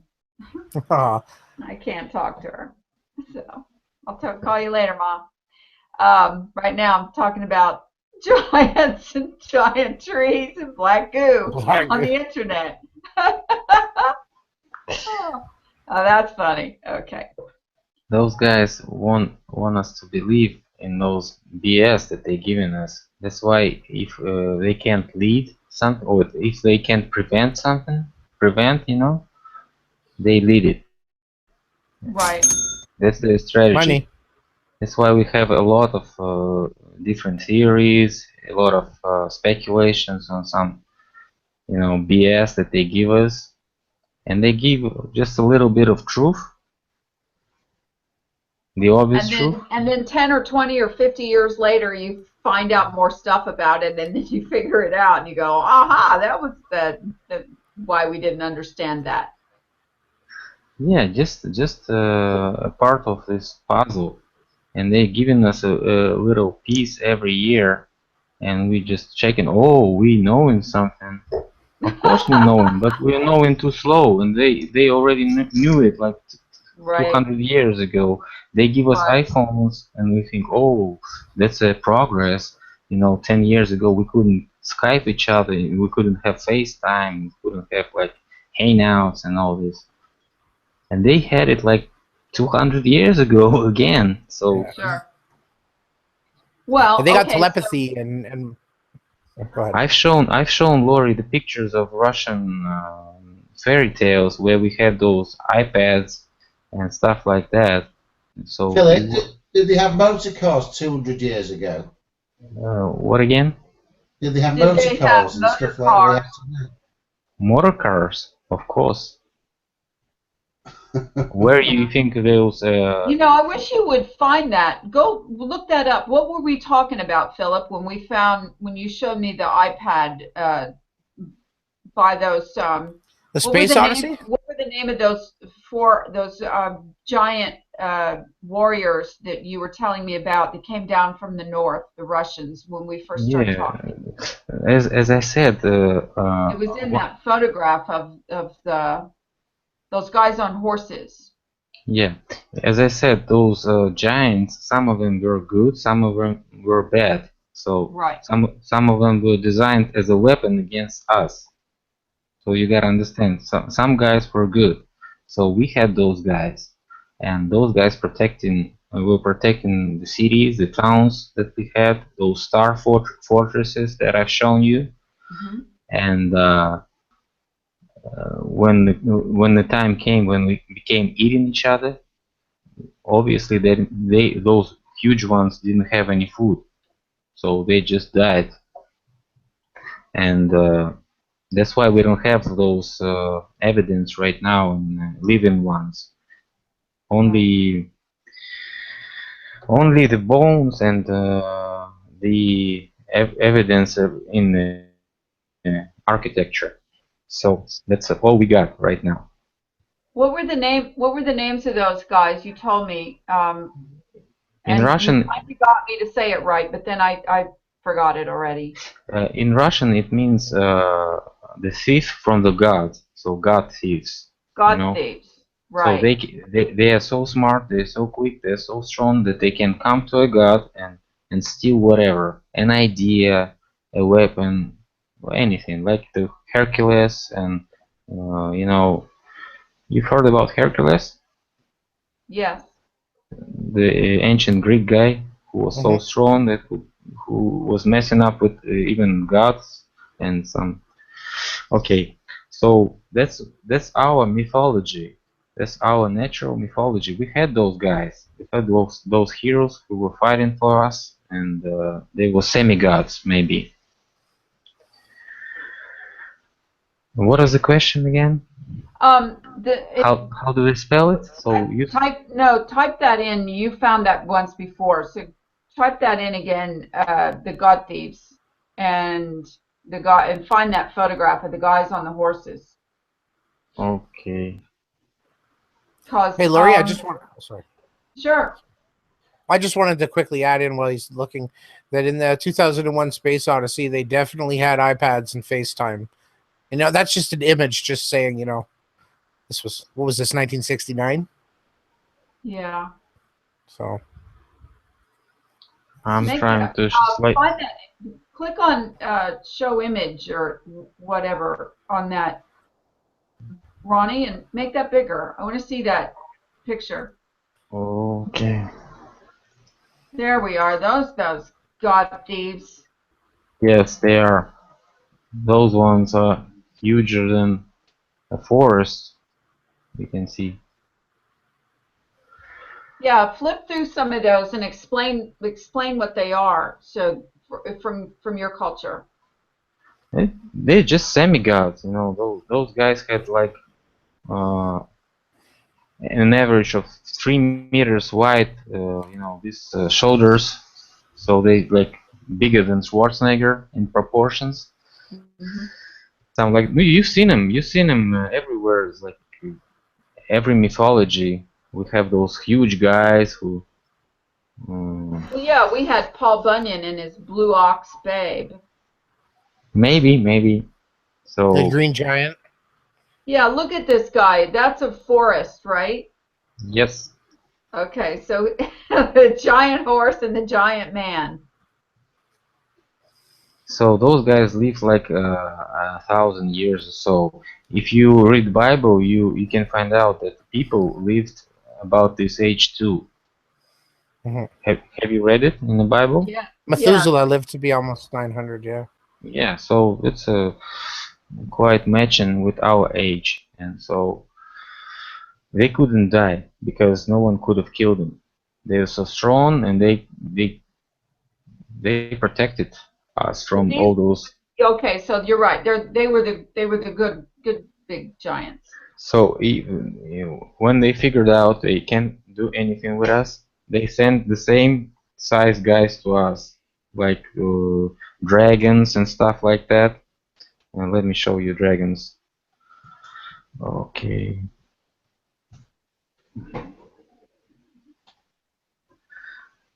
Dragons. Okay. We can see those ancient pictures, and we see some strange dinosaur type of camels or something like that. But if we match them together, they are not looking like camels. You see those? Yeah, kind of looks a little bit like a camel. Yeah. A little dinosaurish too. Okay, let me check. You can understand the dragon thing. You know, a lot of the flat Earth people do not believe in dinosaurs because they don't believe in billions of years of evolution, among other things. But oh, okay, this one is like a war or something. You see, and this guy makes a suicide, and we can see those animals again over here. Yeah. So they were like. Say those are not camels. Those are not camels, definitely, and those are our like horses or something like that. They were used like a transport for us. So, but we have those who are not, and let me show you. Okay, these are definitely the dragons, and they like these are ants, the huge guys, and they just kicking butt of those dragons, you know, and burning them. Okay, so these are like the god thieves. Yeah. Okay. You can see a dragon swallowing the guy. That poor bastard didn't win, did he? It's the Ouroboros. Yeah. Yeah. Yes, another one swallowing the guy. There's another one. But those guys are just helping this guy not to be eaten by this strange creature looking like a cow or something like that. Maybe a hippo. Big hippo. Crocodile-ish monster. Yeah, and that giant that we saw, that guy was about 20 feet tall. And there's a book out, you probably know all about it, Laurie, but I'm not well up on this stuff. But there's a thing called the Book of Giants. Right. And in that it says Enoch lived before the flood during a time when the world in ancient imagination was very different. Human beings lived much longer, but one thing, Enoch's son Methuselah, for instance, lived to 969 years. Another difference was that angels and humans interacted freely. So freely, in fact, that some of the angels begot children with human females. This fact is neutrally reported in Genesis 6:1-4, but other stories view this episode as the source of the corruption that made the punishing flood necessary. According to the Book of Enoch, the mingling of angel and humans was actually the idea of Shemnihazar, the leader of the evil angels who lured 200 to cohabit with women. The offspring of these unnatural unions were giants 450 feet high. Simzaja, yeah, there was a bunch of them. But what is interesting, Lawrence, is with the talking about these dinosaurs or the large reptiles. It's interesting because if you look at the account of who Noah loaded onto the ark, there might be a little clue as to what animals survived to that period, right? Yeah.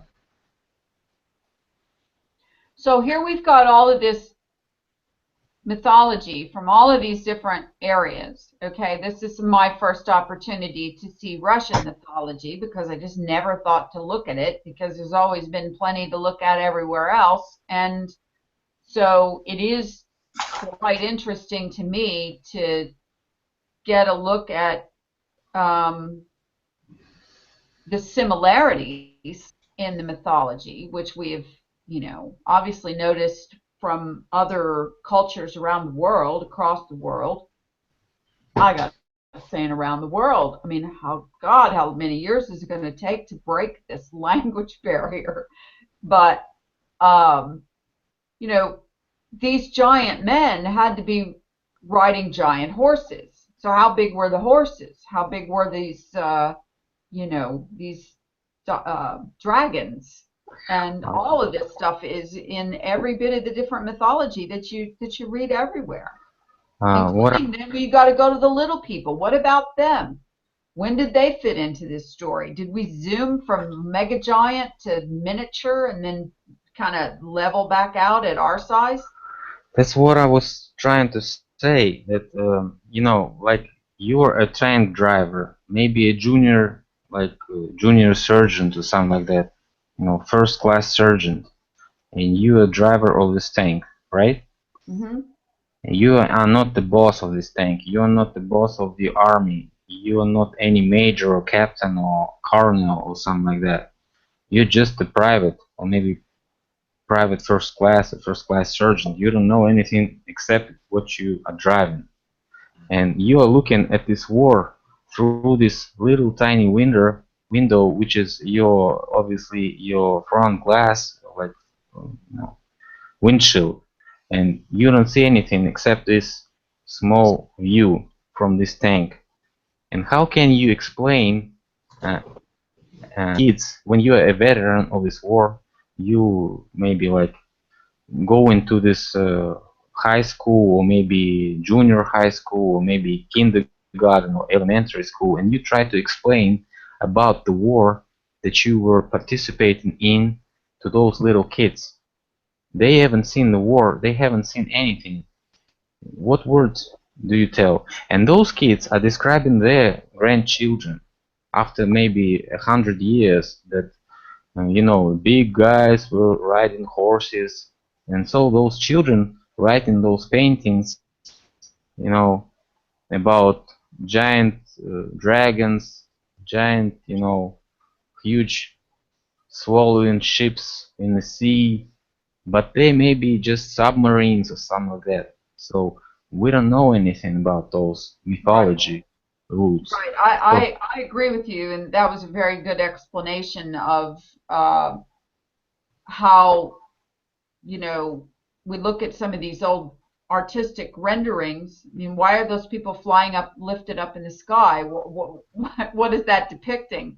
The angel picture that you just showed, where they were levitating in the sky, yeah, with the fighting wings. the dragons. Okay, what could have created that vision for that artist, for that story? Somebody told him that, right? I mean, a couple of those angels that are up there, they look like they're in water. You see that? It's the Nakash was the flying serpent in the Hebrew scripts. So the Nakash. And they're basically depicted all over the world. Okay, so, but I mean, you can tell the difference between the ones that are in the sky and the ones that are in water. See the water up there in the corner? It could be anything, Lori. As I said, we are our base is the story which was told to a kid, like with some, ordinary soldier told the kid the story, and that kid told his grandchild, and that grandchild was a teacher of maybe somebody else, and they just painted those pictures on his stories. That's what we based on. So are It's you nothing. saying, Philip, that this is possibly how we could easily be fooled, that just a couple of 100 years ago something catastrophic happened and we don't know Yes. anything about it? Yes, that's what my point is. The guys who rule us, who own this place, they have um, about 6 to 8 generations live and on hand right now. They can talk to each other. They can, explain everything to each other. And we have like 3 to 4 generations online right now. So we cannot, send the information just like those guys do. And that's why we don't see the obvious things, and they're just fooling us. Yeah, that's it's a great point. And the other thing, Philip, do you guys talk about the antediluvian time or the pre-Adamic ages? Oh, it's a very a large topic to talk about. I would like to talk about sometimes else because it's pretty. I'm pretty sleepy already, and I would like to say bye to everybody because I have. What time is it there, Philip? It's about 3 p.m. or 3 a.m. 3 a.m. Yes. Well, we can't thank you enough for joining us and giving us this information, and we invite you to come back anytime when you are going to be awake in the middle of the night again. That is such a big story because 200 years ago we had modern civilization, and then we went back to the horse and cart. We had giants all over the world, and they vanished, evidenced by the doors, which were hidden in plain sight. It's brilliant stuff, Philip. So we hope you come back again and tell us some more, mate. Yes, I hope I'll have some more time for you guys and be trying to make some short videos for you to check out in the group. So might as well check it out and ask me questions so I can be more correct to what you want to hear. Yeah, I enjoyed it too, and everybody in the chat, Philip, there's overwhelming thanks for you from the chat. Just wanted to add that in. Yes, we have so many guys here in Russia who are also interested in this alternative history and alternative versions of flat Earth and stuff like that. And cellular Earth is what I was telling Lori about, the cellular Earth. Maybe next time we're gonna talk about this one. And we have a live hangout with those guys maybe this week in Russia here. And I'm gonna tell your version of your theories about the diamond and about those Trumps that you were discussing, and so maybe I'll have some more information which is gonna be new for you, and you're gonna have some new things to think about and discuss in your great live shows. Okay?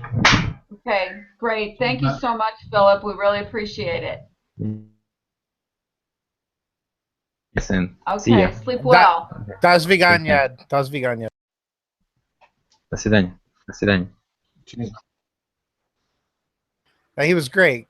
Good job, Lori and Lawrence, bringing on. So, can I tell the Globebusters viewers that was David? Kidding, I'm just kidding. No, that was not David. I know, it was a joke. Okay. I've had lots of emails back and forth with David, and he's going through some issues right now with trying to, I think, sell his house, and he's working on another video to follow up the "There Are No Forests on the Earth" video, and he's very excited about coming on a hangout, and I'm trying to make that work. We have what did we figure out was David and us, me anyway? Was it 17 hours or something? Yeah, they're a day plus a few hours ahead. UTC, so what time is it now? 4 and he's UTC plus 10 or something like that. So it's, I guess, 14 hours difference. Yes, that's correct. Yeah. So, but what happened was, had sent me some messages and commented, and I followed up. Lots of times, I try to follow up with new people who say they have some new information to share. And sometimes it's good, and sometimes like, well, it's not really where we're going. But in this case, we decided to have just he and I have a hangout so that I could see if I could actually talk to him pretty good.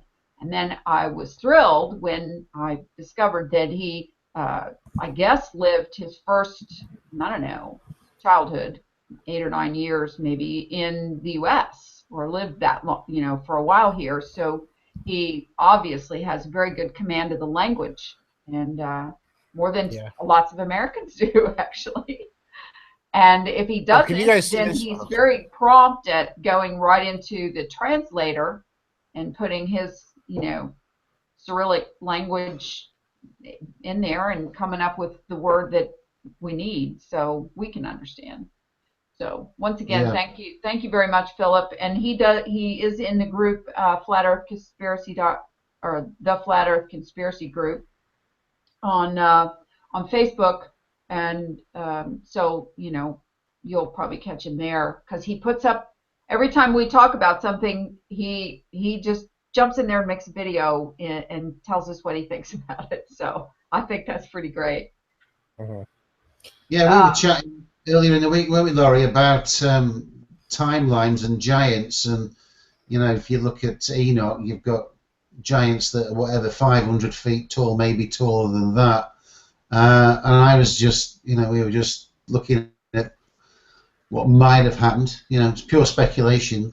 But maybe God was experimenting when he first put life forms on the earth, and these really big giants, they just couldn't get enough food, and ultimately God, or the Creator, he brought in smaller giants and kept reducing the size down till it got to one that was sustainable, so that there was enough food to go around. That would seem to make a lot of sense, because the evidence of the giants is all there, including the doors and the different sized skeletons that have been found. So maybe God, he didn't get it quite right at the first time because he was experimenting. He'd never made these life forms before, so he might not have worked out that the food that the earth could produce was enough to sustain the numbers that were there.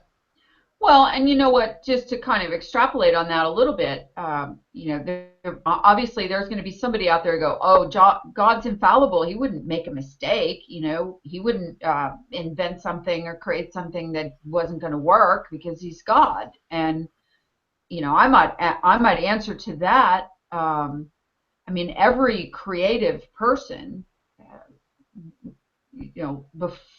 of an art form or sculpting or whatever it is, your music, you don't come out of the box being perfect at it, whatever it is. It's, everything is an experience and a learning curve and so on.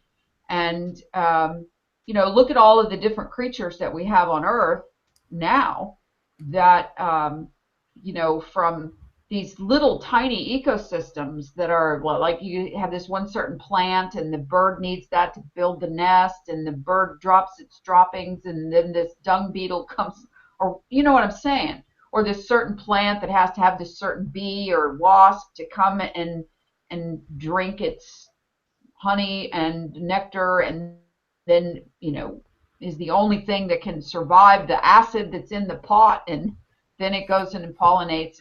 There's just so many of these kinds of things, and why would you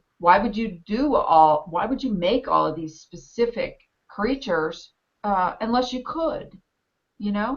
Why do you climb Mount Everest? Because I can, because it's there.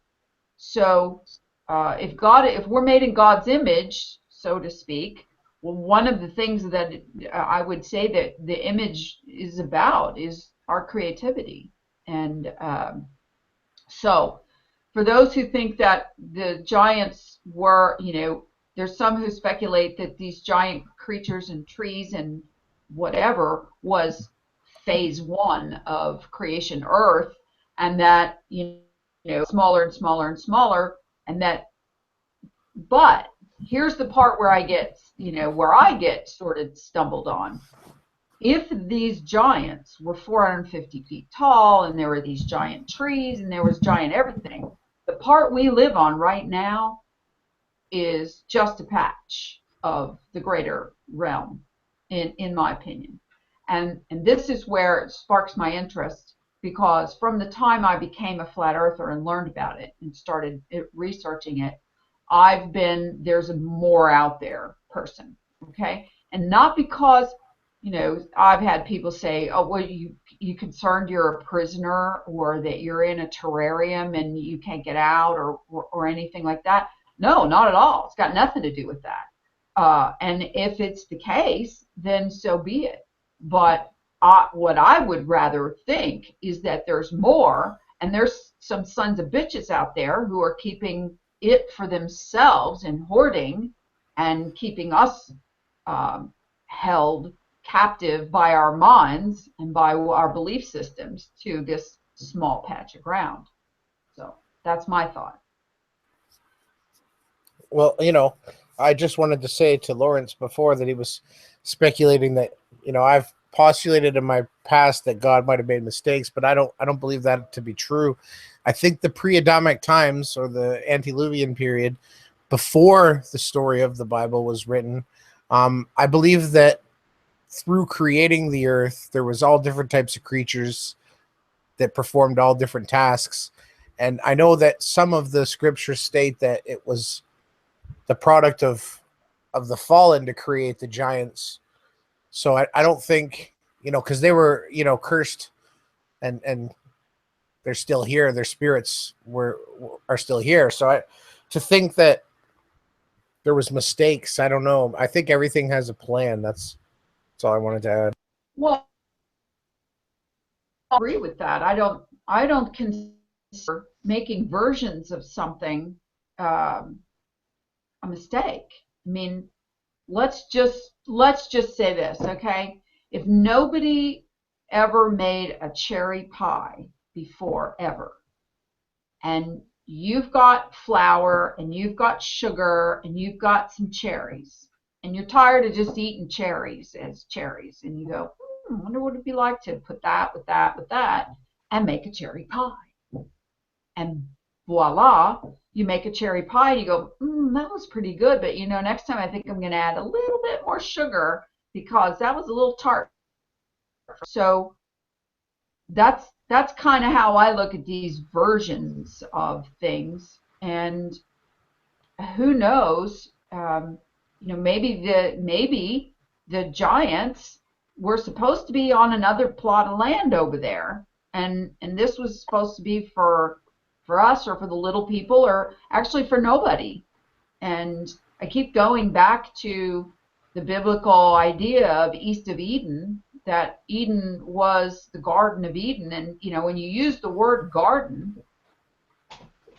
you can look at the word garden in a lot of different ways. And I don't know the Hebrew word, and I don't know why, what the garden means as a translation from that respect. But you can ask two different people, what is a garden? If you ask a farmer, they're going to say, well, you grow vegetables and corn, and, you harvest it and you bring it in and you eat it. Okay. Other people, you're going to say, what is a garden? If it's some English manor, and they're going to say, oh, the gardens, the rose garden and the path out to, the pond and the fountain and, blah, blah, blah, and the English garden. Okay. So depending on how you look at it, I think of the Garden of Eden as sort of the epitome of the garden, and whatever the heck went down there, and everybody got kicked out, and it's being protected from anybody coming back to it. Are we in a wasteland that got destroyed before? Perhaps, but So what? Yeah, would I have liked to have seen that? Yeah, I would dig standing on the ground. How tall were these trees, Lawrence?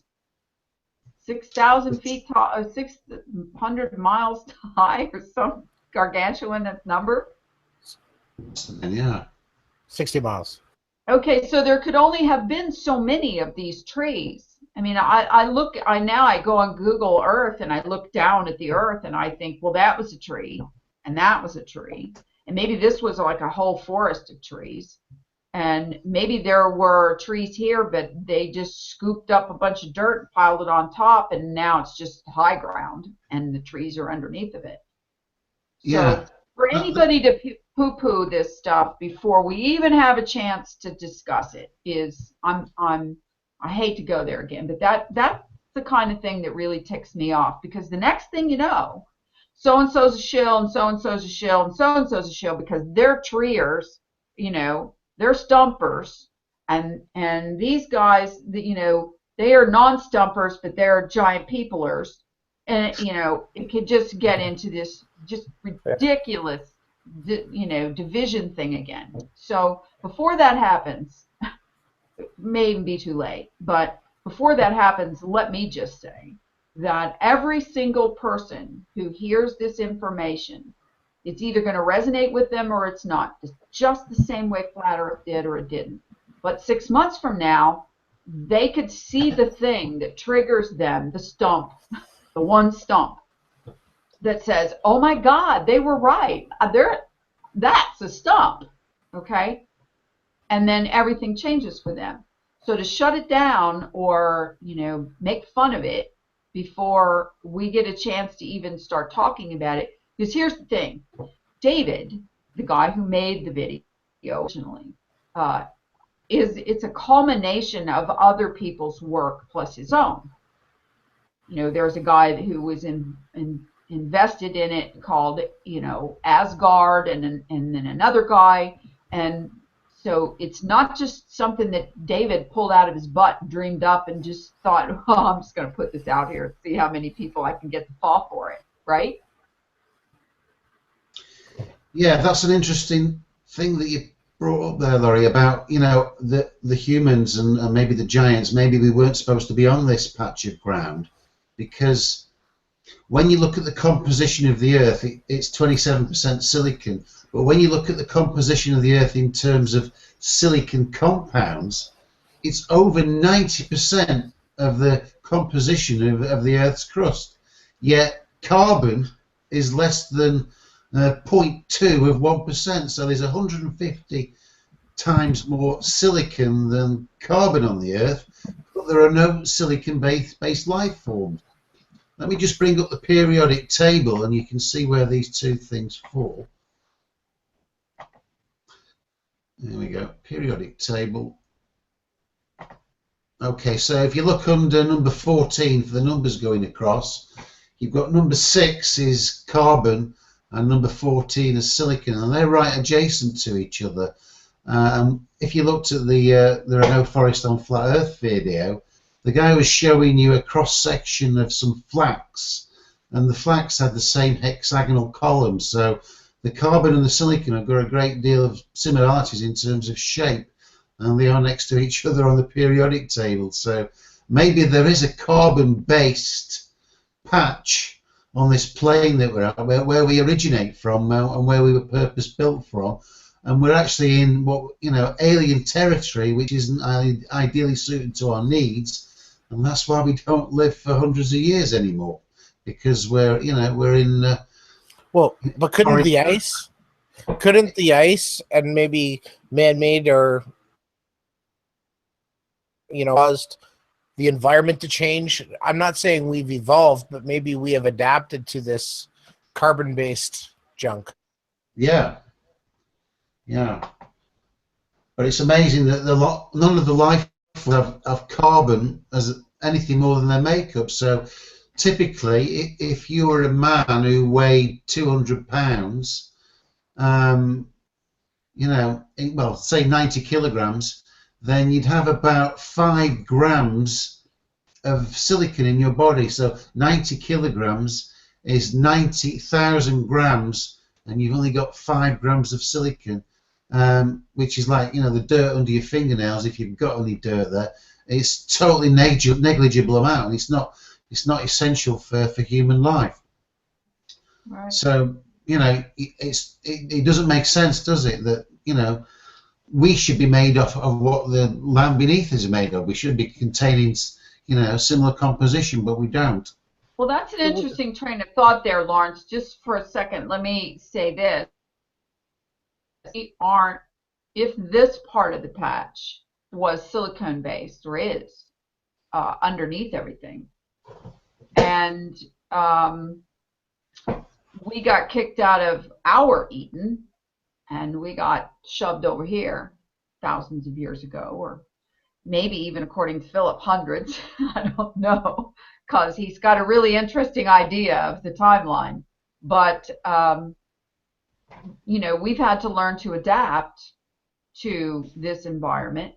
And to us, this period of Earth that's regrowing, I mean, yeah, look at the sequoias. How tall is an average sequoia? A few hundred feet.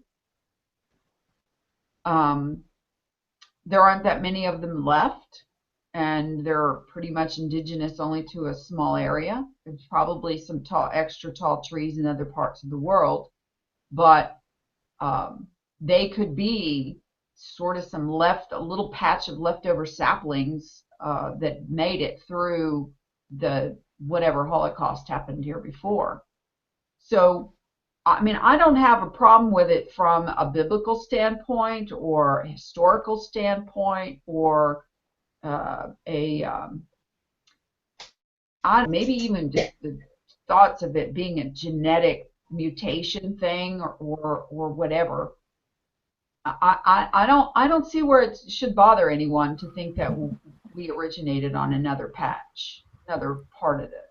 Well, I just think it's easier, Lori, if we think of it more as that we've adapted to the changing of the patch. Because until somebody shows me something beyond the poles, because I've yet to see even a photograph of the North or South Pole, I have to speculate that there is nothing there, and maybe the foundations of the Earth do rise up once you reach those areas, thus explaining the glass that Lawrence was showing with the arrows turning opposite directions. That has a lot to do with the way that the sun might work. You know, it's good for you. I think there's more land. I just don't know where. And I'm thinking more of you go through a cave or a root system, and you come out into another realm section. I think it's maybe layers. I'm completely okay with that idea too. I mean, there's old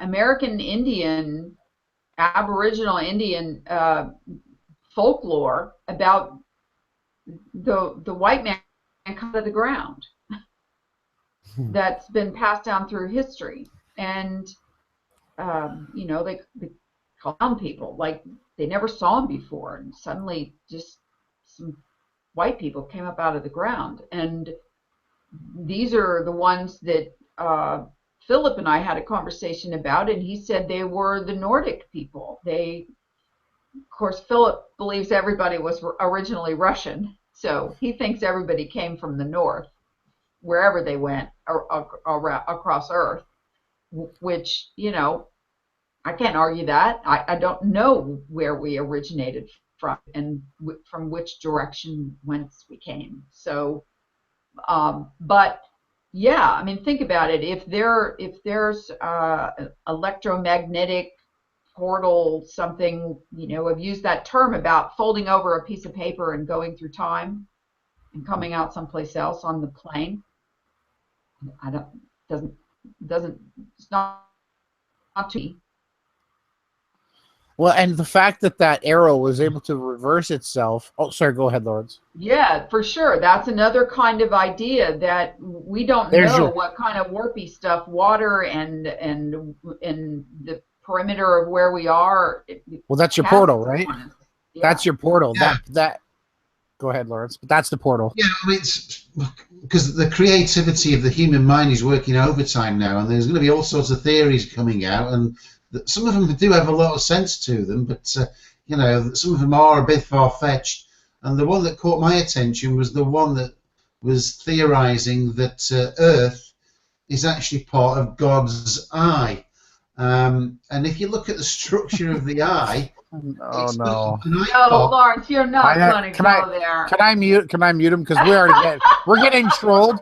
Honestly, my inbox is filled with people that think that I'm a lunatic, and you know, God bless Under the Stars for his enthusiasm, but you know, it's just gone too far. I mean, I don't know, Lawrence. Okay. You're allowed to say whatever you want to say. I mean, I caught a lot of hell last week for allowing people to talk about the Bible and to proselytize on the show and so on and so forth. And I've never been one to censor people. So if you truly want to go there, you're welcome to go there. But I want to say this. It reeks of Eric Dubé's whole we're a figment of God's imagination living in God's eyeball thing. That I'm just going to say that. All right. Well, the apple of his eye? Apple of his eye. All right. When you look at the structure of the lens on the human eye, and it's got an area known as the equator, believe it or not. And if you actually look at the shape of a lens, it's very similar to a diamond. That's all I'm saying. And I'm not to do it. It looks like a diamond, and that's all I got to say. I'm not supporting that theory, but I did find it quite interesting. Well, and guess what? It's got a dome over the top of it. Oh, yeah. It's got the dome. And you know what? He was one of the first hoax community truthers to come out with the flat Earth, and he instantly pulled all of his videos down. When I brought it back up to him, I said, "Hey, man, you might have been onto something with that." And you know, he ignored me and said it was crazy. And then all of a sudden, around the same time, come out with the same model. And now he's incorporated that the ventricles or the eye vessels are now the trees, and we're living in God's eye. Okay, see, that's where what I just said a little bit ago. Okay. People are entitled to extrapolate any way they want to. And if it resonates with people and it sells in Peoria, then you might have a chance to sort of really get some traction with that kind of an idea. It does not resonate with me. I do not think that we are imaginary, miniature creatures on God's eyeball. I don't care how big God's eyeball will be, and mine can get pretty big. But when we hang up, Lori, you believe I exist, right? Yes, when we hang up, I know you exist. Okay, I just want to make sure that the people in the chat understand that too, because that's another theory that's... Just like I say all the time, if Lori's talking and no one's listening, is there any sound coming out of her mouth? Yes. Yeah. Okay. Yes, there's a sound. Okay. So with that, okay, I'd like to visit for a couple of minutes some other things, for lack of we're kind of changing things up since the tree thing happened, and we're just sort of got a little bit new excitement, and it's not just the boring This Week in Flat Earth, week after week talking about maps and models. So, but that being said, if we can't talk about what we want to talk about because we're going to be censored or we're going to be chastised from different people for, you're not really talking about flat Earth anymore, then I'm getting a message. Sorry, I have like distraction problems, but you can go there if you want. I just got a message inside here, and so the idea is that I've always been one from the very get-go, and so has Lawrence, that nothing is out of bounds and that we can talk about whatever we want. And yes, we're flat earthers first and foremost with regards to the topics of the show. And yes, tonight we talked about giants, and we talked about, in the last week, we talked about pyramids and trees and, you know, mining of places like the Grand Canyon. And so we're, compared to where we were a month ago, we're out on some pretty weak limbs. But every week, it seems that I get another charge from somebody, like they're bringing up charges against me, and Lawrence, and I'm sure that Ronnie gets the same thing, and I'm sure anybody who's out here talking truth gets it. Week after week, month after month, and I'm getting pretty close to being able to say year after year, I'm called a shill, I'm called an agent. A few days ago, someone released some video that says I'm monarch mind controlled because I have said that I have ADD and that I'm, you know, I have a mathematical learning disability, and that makes me susceptible to mind control. And so I don't know what I'm doing, and I don't know what I'm saying, and someone else is controlling my mind and my mouth. Okay. If it got to the point where I had to bring people who knew me all the way back to where I was 5, I'm sorry? David Weiss will cut that bit out and play it about 20 times saying, I don't know what I'm you know what, at this point, Lawrence, I couldn't care less, okay? And so knock yourself out. All of you people who like to cut bits out of videos and make little ha-has on people, it's fine. I really don't care. Yeah, but, well, sorry. I mean, am I going to line up people who've known me all the way back to when I was 5 years old and, you know, uttered some intelligent words, and family and friends and cohorts and business people throughout my life to say, is this the same Lori Ferrari that you knew then? Because, you know, has she been monarch mind controlled since she was 5? And so the ridiculousness of it is the only and I'm not going to name any names because, you know, I'm not even going to give them the charge of having their name mentioned out of my mouth. Okay. Mm-hmm. But those who fall for that, okay, are either controlled by them, meaning they repeat it enough times that it becomes some brainwashing bullshit. Okay. But trust me when I say 2 things. My mind is my own. I can turn this thing off right now and never come on a YouTube video again, and it would be just fine, okay? Even though I would feel remiss in not sharing some truth stuff with other people that I find important, okay? The second thing is, I swear I am not Carrie Cassidy. Okay? Yeah, I swear that I am not.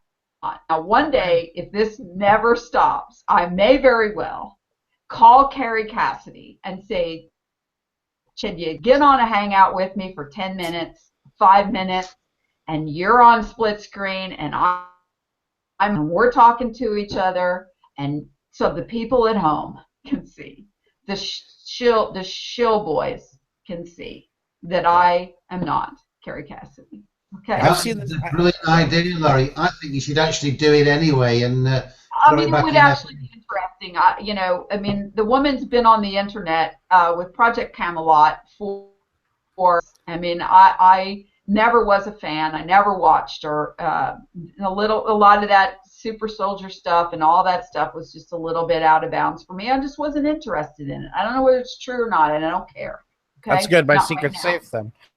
But, you know, for me, Lori, it's not that these people are making the videos. That's one thing. But what I've noticed, there's a trend of people recording and basically socially raping honest, innocent people that are out here trying to have conversations. And we've all had conversations where we've said things such like Math Boyland is actually Jeff C. from Free Radio Revolution. We've said things that we've regretted. And for people to be stealing and uploading hit pieces on other people is like got to be the epitome of a Mason. Now, I've never swore a death oath to any society, but I bow to the Father, the Creator, and whatever happened to protecting the people that can't protect themselves? And my question, Lori and Lawrence, for all the skeptics out there, have either one of you signed or swore a death oath? No. I don't even know what that is, to tell you the truth. I mean, my interest in Masonic stuff is pretty close to zero. I looked at it, over time, and then when it got to be Illuminati on steroids, when if you even blinked a certain way or closed one eye or wore red or all of these hand signals, and became to the point where it was just utterly ridiculous. And so, but in answer to your question, okay, I get people for the last 10 years, I've had people inbox me on Facebook or send me emails asking me my opinion on such and such. Here's a video I saw. What do you think about this?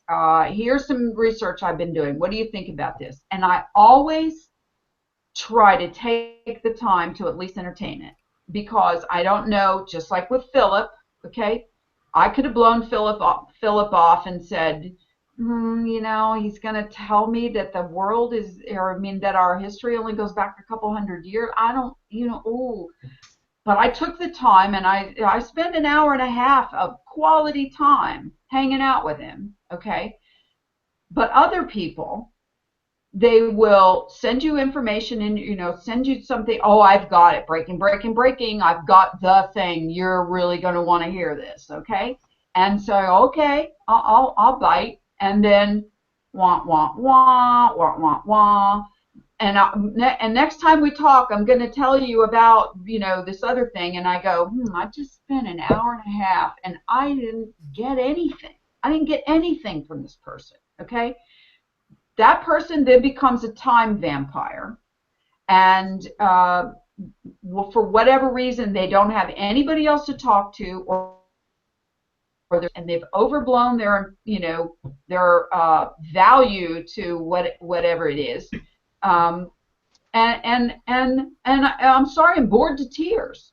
I don't care how many times you send me an email, you cannot later on drop my name and say, I've been talking to Lori Ferrari, or we've been communicating about this. If I never respond, that is not a conversation. Yeah, okay? That's having a conversation with yourself.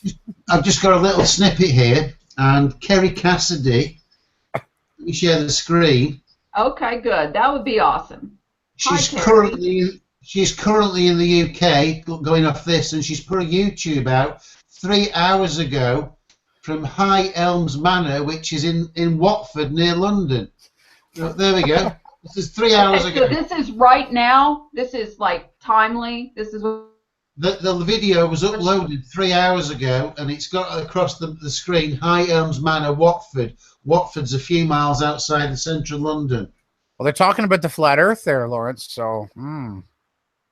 Okay, so that's Kerry Cassidy. Let me keep her on the screen for a second. There's Kerry Cassidy. She has blonde hair. She has, I don't know, similar face structure, I guess. You probably could go ahead and play the video a little bit so that we could hear her voice, but. It's actually the past. It's the past. And you are time travelers. So it's important to know that what is being described is the past, strangely. And I know it might sound a little strange when we say that. It's not that it's gone from the surface of the earth at this time. It's not that the darkness is gone. But the darkness serves a purpose. And we wouldn't be here. The Creator would not be involved in creating a polarity, a universe, a dimension such as 3D going into 4D. There you go. What in the world is she even talking about? What was that? Flat Earth realm. I've no idea. Oh, she's talking about flat Earth realm. Okay. No, I no, couldn't but really hear it very well, but some people and, start using those ascension words and all that stuff, and I yeah, don't even talk like that. Kundalini and ascension. Okay. and I'd Awesome. also like to add something in, Lori. You know, I've been following you guys for, you know, the entire time I was researching flat Earth, and with the information, open source, truth seeking you're sharing, I don't think I could name. I know I'm not trying to praise you, but the amount of relevance and actual truth seeking that you promote and provide is unrivaled, in my opinion. And, you know, I would love to see more women step up to the plate with as much gall and sand as you possess. And, you know, if somebody out there wants to go around running their mouth because they don't have any truth to share, you know, shame on you, because the shadows always run from the light. So I just Well, wanted to add that in. I appreciate that very much. I humbly appreciate that, and I try to be relevant, but and yes, sometimes I run my mouth too long, and sometimes I'm just a little too opinionated, and I know it, okay, and I try to work on it, but the bottom line is this, okay. When you get to a point where you are considered known by people, okay, like more people know you than you know them, it gets to a point pretty quickly where you have these followers, okay. I don't encourage following, but then there's this other level of people who I would consider stalkers, okay? And the reason why I say that is because they're just a little too around all the time. They're just a little bit too often sending you messages in your inbox and trying to get your attention. And the minute you get on Facebook, they start, bothering you. That's a whole different kind of ball game, and I don't really have time for those kind of people. I'm not in this for that kind of adoration or whatever that stalking thing is. But for those of you out there who do not understand that if you have private conversations with someone that you do not know this person, you do not trust this person, they will copy your messages for whatever reason, and it could be months, it could be a year later, and then poof, they pop up out of nowhere when they need some attention and they're not getting enough, and they will record phone calls, record Skypes, whatever, and if you say something, you can damn well be assured that if you ever get to a point of recognition, that being laid in your lap, it goes up percentage-wise huge every step you take to be more well-known. Now, I am not intending to be well-known. That's not even what it's about. It's about, and neither is Lawrence, neither is Ronnie, neither is anybody who's truly out there talking about stuff, talking about the truth, trying to be open source, trying to get information out, getting information in return because you're putting it out there. It's a pay it forward thing. So I'm not going to beat this horse, but there you go. Carrie Cassidy is currently in England, and I am currently in Sarasota, Florida, USA. And we cannot be in the same place at the same time. I do not sound like her. I do not look like her. I've got these like bangs. She's got her hair all back. I mean, really go look. Play the video back and forth. We're not the same person. So the next person who puts that on my Facebook or on the comments of this channel, I can guarantee you I am not going to answer you. I am just going to delete your comment because you're just not getting it, okay? But for those of you out there who think you can turn around and do hit pieces on people and make shit up that they said or what they did or when they did it, If they didn't satisfy your silly little need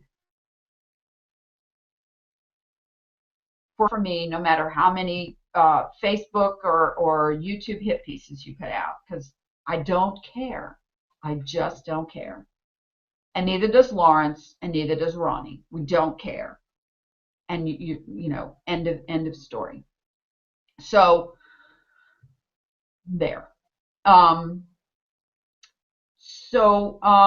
Lawrence, what has this last 2 weeks or week and a half done to your map beliefs? Yeah, the diamond can't change because it's a mirror image of where the longitude and latitude are, where we're told they are. You know, when you lay it out flat, this is what it looks like. There's no other map that can marry that. And you've still got Bob on Globebusters and the likes of the Morgile and lots of others having a centre-poled map. If you have the North Pole in the centre, then the width of the map, if it's a circle, is cars across, which means the distance between the extremities to travel is 25,000 miles. But on the plane that we're on, there's no two places more than 12,400 odd miles apart. So that it fails on that account alone. Good. Let me just show this. Okay. I want to share this for a second because this is where we got started a week and a half ago. This is the original video that Lawrence found on August the 1st, which is the day that it was published. And when he found it, it had, I think, 7 views on it, something like that. And, you know, I shared it, Lawrence shared it, other people started sharing it. We put it in our Facebook. Several people re-uploaded it to their own channel. This video right now, we're looking at it, is got 123,545 views. More thumbs up than I've seen a video have in I can't remember how long. Okay, there's some thumbs down, and I would venture to say that they're stump trolls. Oh, I love that. Oh my God, it just came out of my mouth. Here. Stump trolls. Yeah, all right, let me show you this. Okay, so this is, here we are, they're selling tickets. That was on June the 20th. Awaken Aware Europe, tickets for UK event are going fast. So on July the 2nd, if you were Kerry Cassidy, you were at High Elms. July 9th and 10th, a UFO Academy. July 16th and 17th in London, Passing Clouds, with all these other famous people like Simon Parkes and the likes. Prague, July the 22nd, you were over in Prague with somebody called. Boy, I wonder how much she gets paid per speech, Lawrence. Yeah. So, you know, all these places that you're supposed to be, but yet you managed to fly back to Sarasota to do all these shows, didn't you? I'm amazing. I mean, I have my own jet plane. I mean, come on. Yeah. Oh, well, you know, I guess if you just look at it as all fun and games, it's not really, but you know, I'm speechless sometimes when people send me these videos, these hit pieces that people put out, and sometimes on their own page. I mean, a couple days ago, I posted in the Facebook group Antonio Subaratz's video that he made, that those guys, his friends, supposedly made of him, and it was something about Antonio Subaratz is a meat eater, okay? And I posted it in there, and I was just like, what is this psychopathy about at this point? I mean, this is just strange stuff. I don't even get it. What are they trying to do? Are they trying to, you know, belittle flat Earth? Is it a hoax thing? You know, what is it? And suddenly, the thread turned into people talking about eating meat and vegans, and the vegans and the meat eaters were fighting. And I'm like, hold on. That's not what this is about, you guys.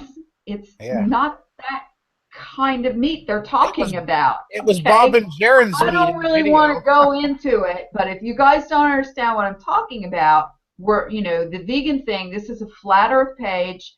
We don't argue about meat eaters versus vegans. And even though we have plenty of both on the page. So I kindly asked, can we not go there? Because it was already boom, boom, boom, boom, boom, boom, boom. And people doing the memes and the, dead animals hanging and the carcasses and the, talking about roadkill. And I'm, oh man, really? Do we really have to go here?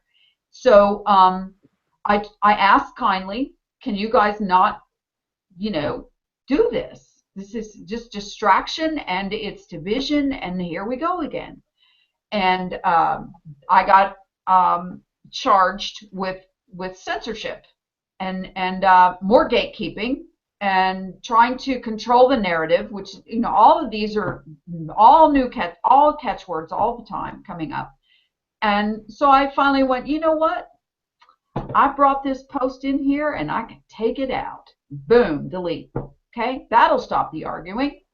Then I got charged with self-censorship because I took down the post that these people were having a discussion on and thereby silenced their argument.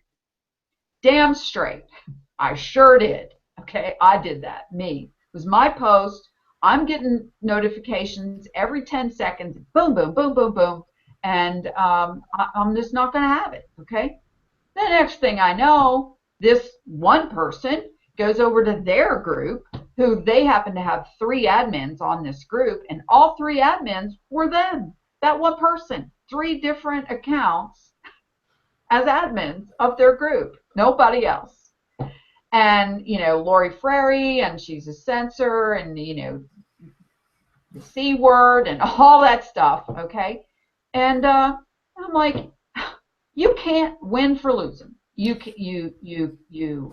try this and you try that, and you go to put a bunch of people together and you go, and you people think you're awake? You call yourselves awake? Well, I got a new term for you. You're feeble. Yeah, You're feeble. flat earth feeble. That's what you are, because you're not awake. You're not getting it. That you're being brainwashed and controlled into all of this arguing, and who cares what anybody else eats, Well, and you got a guy on my Facebook who's just been driving me out, Paul Michael Bales, and it's okay to bash Eric Dubay as long as you only use the material that he's providing. Because I asked him, I said, you really want to talk about Eric Dubay? Let's talk about the theories that he's put forward. No response. And then you see Paul Michael Bales, less than 14 days, calling us tree masons and tree masons. See, there you go. Retards. Like, come on.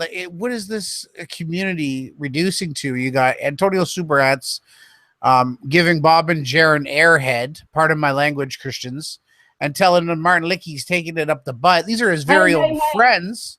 And he's telling his own followers that it was a prank. Sorry, guys, it was a joke. But anyone who's ever written a song. So here's let's bring this back around to why we're even talking about it. And it's not about bashing people. Trust me, couldn't care less. Okay, what it is about is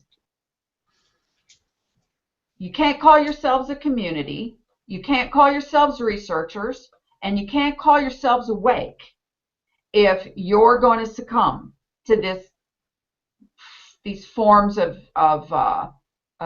division, distraction, and lowbrow behavior. Okay, so until people start to rise above it, okay, I could have done a hit piece on this person who did a hit piece on me. Have thrown down a whole lot of stuff, because you know what? I got inbox captures too. Okay, we're going to play that game. I can play that too. I've got an entire folio on all the people who have harassed and harangued me for the last year and a half. I can give you a couple of names who aren't even around anymore. Guess why? That's the behavior that they did. Okay, Joseph, that guy. But Lori, let's. I've always been told if you fight with stupid people, they'll drag you down to their level and destroy yes, and you that's with absolutely experience. true. That's absolutely true. So, a year and a half later, after having been, attacked and whined about and hit pieces on and everything else, you haven't accomplished a thing. We're still here talking. We're still here together with dialoguing and sharing truth between ourselves and with those who care to listen. What have you accomplished other than anger and bitterness and loneliness and whatever else has happened to set you aside from everyone else? I hope it was worth it. So I'm going to kind of start wrapping up here because I know it takes us like 10 minutes to do that. So, Ronnie? Yeah, I got a quick last. Go ahead. What do you got any like startling things for us that you didn't get a chance to talk about because, whatever reason, me yapping too long? Well, yeah, I guess just 3 quick points. My first point was anybody promoting the Gleasons or the AE style circling sun map need to explain to me how they see through the sunlight on the opposite side of the circle Earth to see the stars. It's impossible. It's undebunkable. And if you can debunk it, I will take down every video I've ever made. Secondly, I've heard it being said that people are out there mocking flat Earth because they're trying to lift the spirits of the fallen flat earthers who are depressed because they have been awakened to the truth. Well, I'm sorry, but the flat Earth revelation has set me free, and it's a beautiful thing, and I won't let any mocker, deceiver, divider ever change that from my heart. And I hope people can see who's out here for the truth and who's out here for views and for mockery, because all I want is for people to research everything that I say if you don't believe me and prove me wrong. If you could do that, I'd love it. And yeah, just another great show. You guys are, and Lawrence as well. I didn't mention, I see Lawrence getting beat up a lot. And behind the scenes, people, just a little inside story. This is the way you share inside information. You don't record it and then show it when no one's around. Lawrence does nothing but talk good about people. He creates this black salve and heals people. I've never heard him say a bad word about any of the Potato Crew. The only things ever questioned were people's maps and theories. So, and the common thread out there is that Lori and Lawrence are these bad, evil, mean people. And, I just got to tell everybody it's the furthest thing from the truth. And it's sad if people can't see that. And yeah, that's it. Sorry for blabbing. Yeah, Thank you. I did my experiment with the quinoa, which is it's a grain. It's much better than, it's the healthiest grain you can get on the planet. It's on the Earth, that planet, and it was an experiment to see whether words would, make something rot quicker, get covered in mold. And obviously on this one here, I've got hatred. You make me sick. I will kill you. And that's 18 days since I put that in there. No sign of any rot. And then I've got love, gratitude, thank you. No sign of any rot. And the ones about the Earth being a sphere, otherwise, nothing has gone rotten at all after 18 days. So I'm not saying Emoto's information is a hoax. I'm just saying it warrants further investigation. I may repeat the experiment with some white rice and see whether that makes a difference. I think one of the reasons... What did the one say that the Earth is flat, Lawrence? Did it not rot either? If the Earth is flat, keep the rice free of mold. So they're all free of mold. But what I think must have really boiled those glasses really, really good and killed every germ and fungus and mold and everything inside of it. And nothing's happening. But I think with language, you can write any word you like on something. If the intent isn't there, it probably affects. It's the way you say things. You could say to me, Laurie, I just got this fabulous new Ferrari, and I could say, I hate you, and I don't mean it. So the way you say things, the way you say the words can have a totally different meaning in terms of the vibration that causes in the world. Right. No, I think it's an interesting experiment that 18 days has gone by and nothing has begun to rot. So maybe it's a yeah. And these black bits, by the way, a way of showing that you have really positive energy around your place and nothing's unhappy, even in the jar. Yeah, and the little black bits in there, it's tri-coloured quinoa, so that there's little bits of black and red. Yeah, and that black is not rot. Okay. Yeah. All right. So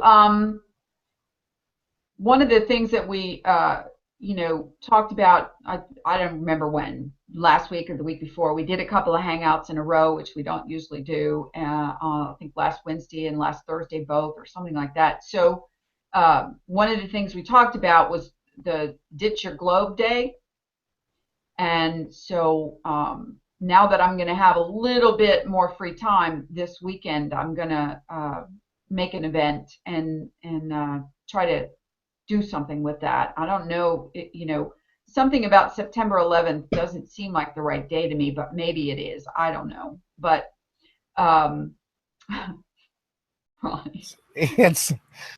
Ronnie just wrote in the chat, in the interior chat here, he just wrote hug a tree challenge. Instead of the water challenge.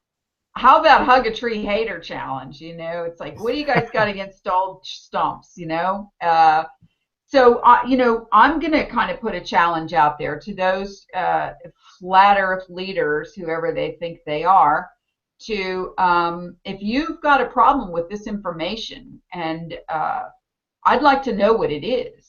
I mean, if it's just, I don't believe it, sounds stupid or hoaxy or whatever to me, that's not actually good enough. What I'd like is some, attempt at debunking the information. And you can't use Wikipedia volcanic basalt column blah blah that we learn. We all got that information. That's nothing new. You can't use that. Okay, debunk that, and then you got something. But debunking something we haven't even investigated yet is the challenge. And so, is that a stump of a bygone era silicon based tree? Go get some. Go to all the places around and get some samples and compare them. Maybe you've got a tree stump, an onion stump, and an avocado tree stump, and maybe ones grew in certain parts of the earth that we know of were different from each other, and we know good and well that a volcano is not pumping up lava from inside the molten core of the earth, and so that story is bogus. So there's got to be another explanation for why this stuff pumps up out of here, and you can't actually tell me that the powers that be are making that happen. I mean, that's pretty epic. If you can make, what's the biggest volcano on Earth active? Anybody know?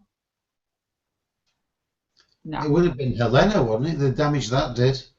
Whatever it is, whatever the biggest one is right now. I don't know if it's on the Hawaiian Islands or Japan or wherever it is. If you can prove that the powers that be, the Illuminati, are forcing these, like it's a big science project like we had in the 5th grade, then do it, show it, because until you can, this idea that it's a landfill of some pretty nasty stuff down inside of there that keeps melting the rock and spewing it out the top along with gases and every other kind of thing. It sounds like a pretty plausible concept to me. I mean, yeah. I don't have a problem with it. So that's the kind of thing, though, You can't, I could sit here and name names already of people who've come out against it. All right. So I'm going to call you, I don't know, no stumpers, no, tree haters. I don't even know what to call you, but you have no justification at this point. And it can't be based on, we don't know who this Russian guy is. He could be a KGB or whatever the modern version of KGB is, agent. You just had another Russian guy on here earlier tonight who gave you a whole bunch of new information about giants. And so there's plenty to look at. There's plenty of things to go and investigate. And if you're just going to follow again, then you're just going to be treeple. Feeple, sheeple, feeple, treeple, okay? That's bad. Treetards is not going to work. It's not going to work. It's not going to work. I'm a feeple. I like You're that what? word, by the way. I like the word feeple. Flat Earth people. We're all feeple. It's better than saying sheeple or treetards. At least feeple is not condescending in any way. No, it isn't condescending. But it could be if all the flat Earth people are just going to follow the leader and whoever screams the loudest or has the biggest entourage. That's another one. Oh, my entourage is bigger than yours, and I've got 6 people on the panel, and out of 6 people, 4 of them think that this is bullshit. So by democracy standards, we win. You're retards. That doesn't work for me. You're stumped. You're stumped. Boy, this could turn into a whole bunch of no pun intended kind of thing. So, and go around and investigate those great big perfect round balls off of the coast of New Zealand, and tell me why they can't be giant seeds. And the big seed that I showed you at the beginning of the video, the hangout tonight, tell me what kind of rock does that. I mean, what does that? At least the ones off the coast of New Zealand, they swear and be damned that it was a grain of mud, and then it rolled around on the ocean floor, and so the waves made it perfectly round because it just kept churning and turning, and then suddenly it washed up on the beach because there was some Here's another one: earthquakes. Okay, I've lived in the Midwest where it was pretty close to the San Andrea fault line and blah blah, and we used to have some not San Andrea, that's not it. Mary, what is that one? Anyway, San Andrea, isn't that the one out on the West Coast? You know what I'm on, the one in the middle of the Midwest. And so the glasses would rattle and stuff would fall over, and it was enough to be an earthquake. Well, settling, what's wrong with that? I mean, I don't have a problem with settling. The old house is settled. What if one of those giant onions, settled? It's just as plausible as tectonic, and the thing, and the moving, and what caused the underground lava, and all that convoluted stuff. We all bought into it, but I can guarantee you most of us, over our childhoods, it heard all these convoluted ad hoc reverse engineered theories, all kind of went, oh, nah, whatever. I'll write it down to pass the test and get a grade, but I don't buy it. So, all right, that's all I have. Nothing ranting for me. Most people could have turned it off by now, probably already. What do you got on there? The flat Earth what, Ronnie? That's that depicts how we could locate using this device and the star where we are on the flat diamond plane. And who created this? I did. So you did. The square that you see with the lines is a Chinese device that they used for astronomical navigating, and the dome shape that's around it is just simply depicting the tropics and the paths of the stars and the sun and the moon. And what's interesting is I hear people stating that everything revolves around the North Pole, and I just have to, reiterate that nothing that we see looking to the south from the south would be the Southern Cross, and looking north in the north, which is the northern, none of those star trails ever change. The only magic we ever see is between the tropics. So I don't know why we've got people such as Eric Dubé pointing us to areas in the sky that are static, that don't ever change, when we're missing all the beauty that follows from east to west. And that's why I made this. I just wanted to share that. That's cool. Thank Yeah, you. cool, mate. Yeah. Figure six, the seasons. Is there a way to load that somewhere and put that in the comments for people to be able to see? Okay. Yep. That would be cool if you could do that. Yeah, well, I'll put it in the comments. I think I shared it. I'll share it in the Flat Earth Conspiracy Facebook group, which everybody should be checking out if they haven't. There's some great discussions. There's some great vegan fights, and everybody come check it out. All right. Thank you, everybody, for joining us. And once again, and we'll be back next Wednesday at the same time at 6 p.m. Eastern Daylight Time, which is UTC -4 compared to wherever you live. And we may do something in between if we can get our mystery guests to come on and do a hangout with us. But otherwise, expect us next Wednesday. And for those of you who want to continue to come after any of us with your hit pieces, expect us to not care. Okay? So good night, everybody. Thanks, Lawrence. Thanks, Ronnie. Thank you, Philip, for joining us earlier. And we'll see you next week. Love you bunches. Bye. That